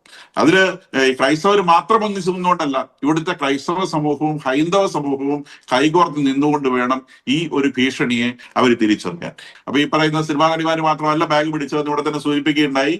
ഇവിടെ പ്രധാനമന്ത്രി കസേര മോഹിക്കുന്ന ആളുകളടക്കം ഇത്തരം ബാഗും പിടിച്ചുകൊണ്ടാണ് പല സ്ഥലങ്ങളിലും സഞ്ചരിക്കുന്നതെന്നും നമ്മൾ കാണുകയുണ്ടായി. അപ്പൊ വടക്കേന്ത്യയിലുള്ളവന് തിരിച്ചറിയാൻ പറ്റി, മലയാളിക്ക് തിരിച്ചറിയാൻ പറ്റിയില്ല. അപ്പൊ അതുകൊണ്ടാണ് മാധ്യമപ്രവർത്തകനായിട്ടുള്ള സുഹൃത്ത് സൂചിപ്പിച്ചത് ഇന്ത്യയിൽ വേറെ ഒരിടത്തും ഇല്ലാത്ത തരത്തിലുള്ള ഒരു രാഷ്ട്രീയ സാഹചര്യം ഇന്ന് കേരളത്തിൽ നിലനിൽക്കുന്നുണ്ട് എന്ന് പറയാൻ കാരണം നമുക്ക് ഇപ്പോൾ പോലും തിരിച്ചറിയാൻ കഴിഞ്ഞിട്ടില്ല എന്നുള്ളതാണ്. നമ്മൾ എന്തോ വിചാരിക്കുന്നത് ഇവിടെ ഗാസയിലൂടെ ആരാണ്ട് നിരപരാധികളെ കൂടി. ഞാൻ ആദ്യമേ ഗാസയിൽ ഒരു കുഞ്ഞിനെ പോലും ഇസ്രായേൽക്കാരൻ കൊന്നിട്ടില്ല. ഗാസയിൽ കുഞ്ഞുങ്ങളെ കൊന്നത് ഹമാസാണ്. കാരണം ഇസ്രായേൽക്കാർ, നമ്മൾ ഏതൊരു യുദ്ധം ചെയ്യുമ്പോഴും യുദ്ധമേഖലയിൽ നിന്ന് സ്ത്രീകളെയും സാധാരണക്കാരെയും സിവിലിയൻസിനെയും മാറ്റി നിർത്തിയിട്ടാണ് ആളുകൾ യുദ്ധം ചെയ്യുക. ഇന്ത്യയും പാകിസ്ഥാനും നമ്മൾ യുദ്ധം ചെയ്യാറില്ലേ? ഇന്ത്യയും പാകിസ്ഥാനും നമ്മൾ യുദ്ധം ചെയ്യുമ്പോൾ നമ്മൾ ആദ്യം ചെയ്ത അതിർത്തി മേഖല ആളുകളെ ഒഴിപ്പിച്ച് മാറ്റിയാണ്. ഇത് ചെയ്യുന്നത് ആളുകളെ പിടിച്ചു നിർത്തുകയാണ്. ഇപ്പൊ ഗാസ സിറ്റിയിൽ എന്താ സംഭവിക്കുന്നത്? ഗാസ സിറ്റിയിൽ നിന്ന് ഒഴിഞ്ഞു പോകാൻ ആഗ്രഹിക്കുന്ന ഒരുത്തരെ അവർ പോകാൻ സമ്മതിക്കില്ല. അവരെ പിടിച്ചിട്ട് ഒഴിഞ്ഞു പോകാൻ വെടിവെച്ച് കൊല്ലും. അപ്പൊ ഇവര് പിടിച്ചു നിർത്തിയുള്ള ഹ്യൂമൻ ഷീൽഡ് കൊല്ലപ്പെട്ടപ്പോൾ കുഞ്ഞുങ്ങളെ കൊന്നു പറഞ്ഞിട്ട് കാര്യമില്ല. യുദ്ധഭൂമിയാണ്. യുദ്ധം പ്രഖ്യാപിച്ചിട്ടാണ് ചെയ്യുന്നത്. യുദ്ധം പ്രഖ്യാപിച്ച് യുദ്ധം ചെയ്യുമ്പം യുദ്ധഭൂമിയിൽ നിന്ന് മാറി നിൽക്കണം. യുദ്ധഭൂമിയിൽ നിന്ന് മാറി നില കൊല്ലപ്പെടും. അത് ഇവർക്ക് വേണ്ടത് ഈ കുഞ്ഞുങ്ങളെ കൊല്ലുക എന്നുള്ളതാണ്. അതുകൊണ്ട് എവിടെയാണോ ബോംബ് വന്ന് വീഴുന്നത് അവിടെ കൊണ്ട് കുഞ്ഞിനെ വെച്ചിട്ട് കൊല്ലുകയാണ്. അതുകൊണ്ട് കുഞ്ഞ് വധിക്കപ്പെട്ടു എന്നൊരു വിഷയം കൂടെ ഉദിക്കുന്നില്ല. ഇപ്പൊ നമ്മൾ ആദ്യം പറയുമ്പോൾ ക്രിസ്ത്യാനിയുടെ കുഞ്ഞാണേലും മുസ്ലിമിന്റെ കുഞ്ഞാണേലും കുഞ്ഞ് വധിക്കപ്പെട്ടു എന്ന് പറയുമ്പോൾ ഈ കുഞ്ഞിനെ കൊന്നത് ഇസ്രായേൽ അല്ല കൊന്നത്, ഹമാസാണ് കൊന്നത്. ഈ കുഞ്ഞ് രക്ഷപ്പെട്ടു പോവാതിരിക്കാൻ വേണ്ടി ഈ കുഞ്ഞിനെ ബോംബിന്റെ മുമ്പിൽ കൊണ്ടു നിർത്തിയത് ഹമാസാണ്. യുദ്ധം ചെയ്ത ആണുങ്ങളെ പോലെ യുദ്ധം ചെയ്യണം. നെഞ്ചി വരിച്ച് വെടിയുടെ മുമ്പിൽ പോയി യുദ്ധം ചെയ്യണം. അല്ലാണ്ട് കുഞ്ഞുങ്ങളെ പെണ്ണുങ്ങളെ പിടിച്ച് മുമ്പ് നിർത്തിയിട്ടല്ല യുദ്ധം ചെയ്യുന്നത്. ലോകത്തിൽ ആരും അത്രയും യുദ്ധം ചെയ്യാറില്ല. അത്രയും യുദ്ധം ചെയ്യുന്നത് തിന്മയുടെ ശക്തികൾ മാത്രമാണ്. കുഞ്ഞുങ്ങളെയും പെണ്ണുങ്ങളെയും പിടിച്ച് മുൻപിൽ നിർത്തി ഭീരുക്കളായിട്ട് യുദ്ധം ചെയ്യുന്നത് തിന്മയുടെ ശക്തികൾ മാത്രമാണ്. കാരണം അവർ യുദ്ധം ചെയ്യുന്നത് നന്മയ്ക്ക് വേണ്ടിയല്ല, നീതിക്ക് വേണ്ടിയല്ല. അവർക്കാകെ ചെയ്യേണ്ടത് ചില ആളുകളെ ഉന്മൂലനം ചെയ്യുകയും എല്ലാത്തിനെയും കീഴ്പ്പെടുത്തുകയുമാണ്. ചെല്ലുന്ന സ്ഥലങ്ങളിലൊക്കെ കീഴ്പ്പെടുത്തി ഭരിക്കുക, വിഴുങ്ങിക്കളയുക, അവരുടെ മതത്തിന്റെ നിയമമായിട്ടുള്ള ശരീരത്തിൽ നടപ്പാക്കുക. 10 പേർ ഒന്നിച്ചു വന്നാൽ പിന്നെ ഞങ്ങൾക്ക് ഞങ്ങളുടെ നിയമം വേണം. ജനാധിപത്യം വേണ്ട, ആ രാജ്യത്തെ നിയമം വേണ്ട. യൂറോപ്പിലാണെങ്കിലും ശരി, ഞങ്ങൾ 10% ഇനിയിപ്പോ ഞങ്ങളുടെ നിയമം മതി എന്ന് പറയുന്ന ആ ഒരു സംഗതിയുടെ നടത്തിപ്പിന് വേണ്ടി പ്രവർത്തിക്കുന്നവരാണ്. അവരുടെ ആത്യന്തിക ലക്ഷ്യം ഞാൻ ആദ്യമേ സൂചിപ്പിച്ചതുപോലെ ടെമ്പിൾ മൗണ്ടുമാണ്. വളരെ വ്യക്തമാണ്. ഞാൻ ശ്രീ ജോസ് കുമ്പളവിലേക്ക് വരികയാണ്. നേരത്തെ ശ്രീ ജോസ് സാർ സൂചിപ്പിച്ചതുപോലെ അങ്ങ് യൂറോപ്പിൽ നിന്നാണ്, ജർമ്മനിയിൽ നിന്നാണ് സംസാരിക്കുന്നത്. അപ്പോൾ അതിൻ്റെ ഒരു പശ്ചാത്തലത്തിൽ യൂറോപ്പിന് സുബോധം വെച്ച് കഴിഞ്ഞോ? മാത്രമല്ല വർഷങ്ങളായിട്ട് ജർമ്മനിയിൽ, യൂറോപ്പിൽ താമസിക്കുന്ന ഒരു വ്യക്തി എന്ന നിലയിൽ ഈ യൂറോപ്പ് കേരളത്തിന് ഏതെങ്കിലും തരത്തിലുള്ള ഒരു മുന്നറിയിപ്പ്, ഒരു പാഠം നൽകുന്നുണ്ടോ ശ്രീ ജോസ് കുമ്പളവിൽ, നമ്മൾ ഈ ചർച്ച ചെയ്ത വിഷയങ്ങളുടെ പശ്ചാത്തലത്തിൽ? ഇന്ന് നമ്മുടെ മഹാത്മാഗാന്ധിയുടെ ദിനമാണ്, ഒക്ടോബർ 2. അദ്ദേഹം പറഞ്ഞത് സമാധാനം, ഈ സമാധാനം തോക്കിൻ മുനയിലൂടെ എടുക്കാൻ പറ്റില്ല എന്ന് ലോകത്തിന് കാട്ടിക്കൊടുത്ത ഒരു വ്യക്തിയുടെ ആതൊരു ആദര ദിവസത്തില് ഇത്തരമൊരു ചർച്ചയിൽ ജോർജ് ചോദിച്ചതുപോലെ യൂറോപ്പിന് പല കാര്യങ്ങളും ഇപ്പോൾ തിരിച്ചറിഞ്ഞുകൊണ്ടിരിക്കുകയാണ്. കഴിഞ്ഞ 33 വർഷമായിട്ട് ഞാനിവിടെ ജർമ്മനിയിൽ താമസിക്കുമ്പോൾ ഞാൻ വന്ന കാലത്തെ സാഹചര്യവും ഇപ്പോഴത്തെ സാഹചര്യവും ഇപ്പോൾ ഏറ്റവും ഒടുവിലത്തെ സാഹചര്യവും തമ്മിൽ നോക്കുമ്പോൾ ആന ആടുമ്പോഴുള്ള വ്യത്യാസങ്ങളിലേക്ക് വന്നിരിക്കുകയാണ്. കഴിഞ്ഞ ഒരു കൊറോണയ്ക്ക് ശേഷം, അതായത് ഈ ഹമാസിന്റെ യുദ്ധം, അധിനിവേശം, ഇസ്രായേലിൽ കയറി 1300 പേരെ പിടിച്ചോണ്ട് പോയി തലയർത്തും ബന്ദികളാക്കിയിരിക്കുന്ന ആ ഒരു സംഭവത്തിന്റെ പേരിൽ യൂറോപ്പിന് അതിയായ ഒരു ഭീഷണി തന്നെയാണ് ഇപ്പൊ ഇതുണ്ടാക്കിയിരിക്കുന്നത്. അതുകൊണ്ട് തന്നെ ഇവിടുത്തെ രാഷ്ട്രീയക്കാരും ഇവിടുത്തെ മറ്റ് ആളുകളും, അതായത് മുൻനിരയിൽ പ്രവർത്തിക്കുന്ന എല്ലാ ആളുകളും തന്നെ ഒരു മുന്നറിയിപ്പായിട്ട് നൽകിയിട്ടുണ്ട്. അത് തന്നെ ഒരു തിരിച്ചറിവിന്റെ ഭാഗമാണ്.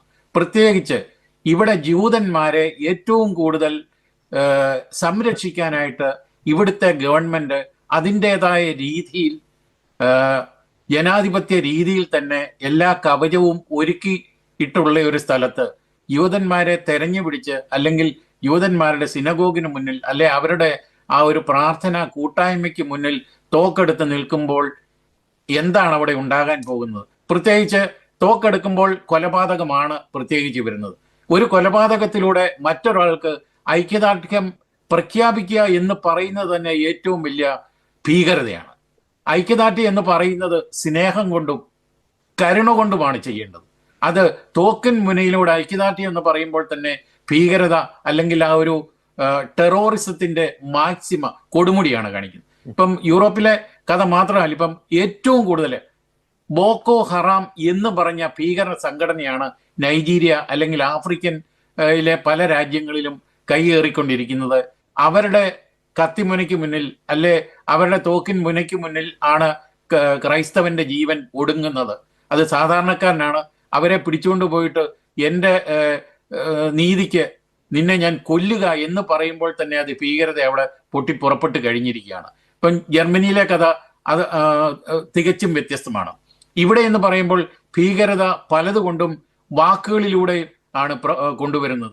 പ്രവൃത്തിയിലൂടെ കൊണ്ടുവരാൻ ഇവിടുത്തെ നിയമം അനുവദിക്കുന്നില്ല എന്നുള്ളതാണ് മറ്റൊരു കാര്യം. പക്ഷേ പഴുതുകൾ ഉണ്ടാക്കിക്കൊണ്ട് ഭീകരത തന്നെ ഇവിടെ കൊണ്ടുവന്ന് ഇവരുടെ രാജ്യമാക്കി മാറ്റാൻ ഒരു വശത്തൂടെ, ഈ സാറ് പറഞ്ഞതുപോലെ 10% വന്നപ്പോഴേക്കും ഞങ്ങളുടെ ശരീരത്തും ഞങ്ങളുടെ നിയമസംഹിതയും ഞങ്ങളുടെ മതത്തിന്റെ തത്വസംഹിതയും അടിച്ചേൽപ്പിക്കാനായിട്ട് നോക്കുന്ന ഒരു സംഘം ഇവിടെ കൃത്യമായിട്ട് പദ്ധതിയുമായിട്ട് പ്രവർത്തിക്കുന്നുണ്ട്. പക്ഷെ ഇതെല്ലാം ഗവൺമെന്റിന്റെ കണ്ണുകളിലൂടെ മാത്രം അവർ കണ്ടുകൊണ്ട് അതിനെത്രമാത്രം തടയിടും എന്നുള്ളത് നമുക്ക് പറയാൻ പറ്റില്ല. എങ്കിൽ പോലും അളമുട്ടിയാൽ ചേരയും കടിക്കും. അതായത് ഇവിടുത്തെ ജനങ്ങൾ പ്രതികരിക്കാൻ തുടങ്ങിയത് കഴിഞ്ഞ 2013 മുതലാണ്.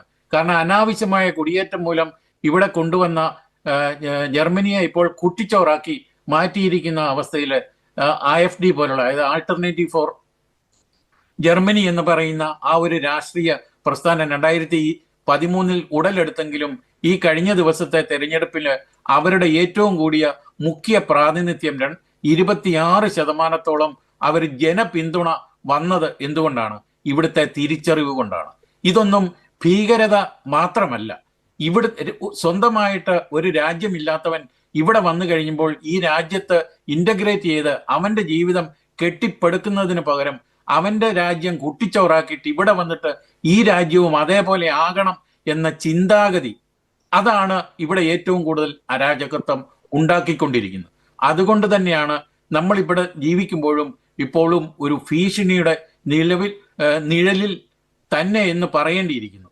കാരണം നമുക്ക് പുറത്തോട്ടിറങ്ങുമ്പോൾ ഇല്ലെങ്കിൽ പോലും നമ്മളെല്ലാം ഭാവി, അല്ലെങ്കിൽ നമ്മുടെ കുട്ടികളുടെ ഭാവി ഇത് നമ്മളെയൊക്കെ ചിന്തിപ്പിക്കുന്ന ഒരു കാര്യമാണ്. അതുകൊണ്ട് തന്നെ ഇവർ മൂലം ഉണ്ടാകുന്ന ആ ഒരു ഭീഷണി നമുക്ക് ഭാവിയിൽ എത്രമാത്രം അതിനെ തടയിടാൻ പറ്റും, അല്ലെ എത്രമാത്രം നമ്മളിൽ നിന്ന് വിട്ടകലും എന്ന് ഒരു കാരണവശാലും നമുക്ക് ഒരു കണക്ക് കൂട്ടി പറയാൻ പറ്റില്ല. എന്നിരുന്നാലും ഇവിടുത്തെ ഗവൺമെന്റ്, ഇവിടുത്തെ മറ്റ് രാഷ്ട്രീയ സംഘടനകൾ ഇതൊക്കെ തന്നെ മാറ്റിയെടുക്കണം എന്നുള്ള ഒരു ചിന്താഗതിയിൽ എപ്പോഴും കൊണ്ടുവരുന്നുണ്ട്. ഇപ്പോൾ ഏറ്റവും ഒടുവിലത്തെ സർക്കാർ ഇവിടെ മെർച്ചിന്റെ ആ ഒരു ഗവൺമെന്റ് ഇവിടെ ഭരിക്കുമ്പോൾ ഇവിടുന്ന് ഡീപോർട്ടേഷൻ നല്ലതുപോലെ നടത്താനായിട്ട് ശ്രമിച്ചുകൊണ്ടിരിക്കുന്നു. അതിനിടെ മനുഷ്യ അവകാശ സംഘടനകൾ ഇതിനെതിരെ വരുന്നു. ഇവരെ അങ്ങോട്ട് വിട്ടുകഴിഞ്ഞാൽ അവരുടെ ജീവന് ഭീഷണി, എന്ത് ജീവന് ഭീഷണി, ഇവിടെയുള്ളവന്റെ ജീവന് ഭീഷണി ഉയർത്തിയിട്ടാണല്ലോ അവനെ തിരിച്ചു വിടുന്നത്. അപ്പൊ അവൻ എന്ത് ജീവന്റെ ഭീഷണി എന്ന് നമ്മൾ ചോദിക്കുമ്പോൾ ഇവിടുത്തെ കോടതി പറയുന്നു മനുഷ്യാവകാശം ആണ് അവിടെ മുന്നേ നിൽക്കുന്നത്. അത് വെറും ഈ പറഞ്ഞ പോലെ ഒരു ചെറിയ രാഷ്ട്രീയ ചട്ടക്കൂടെന്ന് വേണം പറയാൻ. കോടതി പോലും ചിലപ്പോൾ കണ്ണടച്ചുകൊണ്ടാണ് ഇത്തരം വിധികൾ പ്രഖ്യാപിക്കുന്നത്. അതിനോടൊന്നും നമുക്ക്, അല്ലെങ്കിൽ സാധാരണക്കാരന്, അല്ലെ സമാധാനം കാംക്ഷികൾക്ക് യോജിക്കാനാവില്ല. അപ്പൊ ഇതൊക്കെ തന്നെയാണ് ഈ രാജ്യത്തെ ഇപ്പോൾ മുന്നോട്ട് നയിച്ചുകൊണ്ടിരിക്കുന്നത്. അത് തന്നെയല്ല, ഇപ്പൊ ഹമാസിന്റെ കാര്യം പറഞ്ഞപ്പോൾ, അല്ലെ ട്രംപിന്റെ കാര്യം പറഞ്ഞപ്പോൾ 11 രാജ്യങ്ങൾ, ജർമ്മനി അതിനകത്ത് പെടത്തില്ല, ഫ്രാൻസും പോർച്ചുഗലും അതുപോലെ തന്നെ ബ്രിട്ടനും ഒക്കെ തന്നെ ഹമാസ് എന്ന ഇല്ലാത്ത രാജ്യത്തിന് ഒരു ഐക്യദാർഢ്യം പ്രകടിപ്പിച്ച് അവർക്കൊരു കൂട്ടു നിൽക്കുന്ന ഒരു സംഭവം നമ്മളെല്ലാം കണ്ടു കഴിഞ്ഞു, കേട്ടുകൊണ്ടേയിരിക്കുന്നു. ജർമ്മനി ഇതുവരെ അതിനോട് കുട പിടിച്ചിട്ടില്ല. കുട പിടിക്കുമോ എന്ന് നമുക്ക് പറയാനും പറ്റില്ല. എന്നിരുന്നാലും ഇല്ലാത്ത രാജ്യത്തിന് വേണ്ടി, അതും തോക്കുകൊണ്ട് തന്നെ രാജ്യമുണ്ടാക്കുന്ന, അല്ലെങ്കിൽ തോക്കുകൊണ്ട് രാജ്യത്തിന്റെ ഭൂപടം വരയ്ക്കുന്ന ഒരു ആളുകൾക്ക് വേണ്ടി, ഒരു ഭീകര സംഘടനയ്ക്ക് വേണ്ടി ഒരു കാരണവശാലും നമുക്ക് ഐക്യദാർഢ്യം പ്രഖ്യാപിക്കാൻ ആവില്ല എന്ന് തന്നെ പറയേണ്ടിയിരിക്കും. വ്യക്തമാണ്. ഞാൻ ഏറ്റവും ലാസ്റ്റായിട്ട് ശ്രീ ജോൺസൺ കൊച്ചുപറമ്പിലേക്ക് വരികയാണ്. സമയം അതിക്രമിച്ചിരിക്കുന്നു. പക്ഷേ എങ്കിൽ പോലും നമുക്കറിയാം, ഈ ഹമാസ് ഐക്യദാർഢ്യം കേരളത്തെ എവിടെ കൊണ്ട് ചെന്നെത്തിക്കും? ഈ കഴിഞ്ഞ ദിവസം തന്നെയാണ് ഒരു കലോത്സവ വേദിയാണെന്ന് എനിക്ക് തോന്നി, കോൽക്കളിയുമായി ബന്ധപ്പെട്ട് ഒരു കൂട്ടം കുട്ടികൾ ഇങ്ങനെ കോൽ കളിക്കാൻ നിൽക്കുന്നു. അവർ ഈ പാലസ്തീൻ ഐക്യദാർഢ്യം ആ ഒരു മുദ്രാവാക്യം പ്രകടിപ്പിച്ചുകൊണ്ടാണ് കോൽക്കളിയിൽ പങ്കെടുക്കുന്നത്. മാത്രമല്ല, പല കലോത്സവ വേദികളിലും പല കലോത്സവ വേദികൾക്കും ഈ പറയുന്നത് പോലെ പാലസ്തീന്റെ പേര് കൊടുക്കുന്നു, അത്തരത്തിലുള്ള സംവിധാനങ്ങളുടെ ഒക്കെ പേര് കൊടുക്കുന്നു. അപ്പോൾ കൊച്ചു കുട്ടികളുടെ വളർന്നു വരുന്ന തലമുറയുടെ ഉള്ളിലേക്ക് പോലും ഈ തെറ്റായിട്ടുള്ള ഒരു ചിന്ത, നേരത്തെ അച്ഛൻ സൂചിപ്പിച്ചതുപോലെ തെറ്റായിട്ടുള്ള ഒരു സാമൂഹിക ബോധം ഇങ്ങനെ ഇഞ്ചക്ട് ചെയ്യുന്നു. അത് വലിയ അപകടകരമായിട്ടുള്ള ഒരു സ്ഥിതിവിശേഷത്തിലേക്കല്ലേ കേരളത്തെ കൊണ്ടുചെന്നെത്തിക്കുക? ശ്രീ ജോൺസൺ കൊച്ചുപറമ്പൻ, ചുരുങ്ങി വാക്കുകൾ. ജോർജ് ചോദിക്കുന്നതിന് മുമ്പ് തന്നെ ബഹുമാനായ അച്ഛൻ പറഞ്ഞ ഈ തെറ്റായ സാമൂഹിക ബോധം രൂപപ്പെടുത്തുന്നു എന്നുള്ള പോയിന്റ് ഞാൻ ഇവിടെ കുറിച്ചു വെച്ചിരിക്കുക പറയാം. ജോർജി, ഞാൻ ആദ്യം പറഞ്ഞത് അത് തന്നെയാണ്. തെറ്റായ സാമൂഹിക ബോധം രൂപപ്പെടുത്തുന്ന വിധം രാഷ്ട്രീയ നേതാക്കന്മാരെ, സെലിബ്രിറ്റികളെ, ബുദ്ധിജീവികൾ എന്ന് പറയുന്നവരെയൊക്കെ സ്വാധീനിച്ച് ഈ കേരള സമൂഹത്തെ മുഴുവനും ആ ഒരു പാതയിലേക്ക് ചരിച്ചുകൊണ്ടിരിക്കുകയാണ് ജോർജി.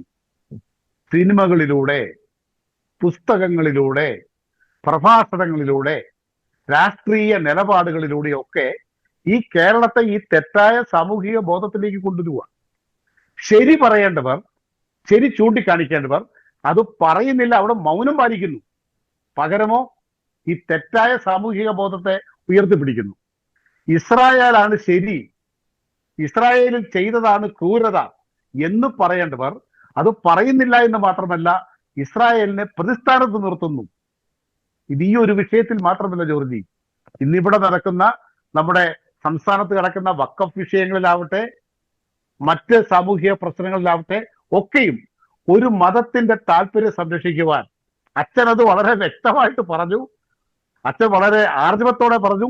ഇടത് പാർട്ടികളും കോൺഗ്രസും ഒക്കെ വിലക്കെടുക്കപ്പെട്ട് മറ്റു ചിലരുടെ താല്പര്യത്തിലേക്ക് പോന്നു. ജോർജി, ഞാൻ ആദ്യമേ പറഞ്ഞല്ലോ, പൊളിറ്റിക്കൽ ഐഡിയോളജി മാറി.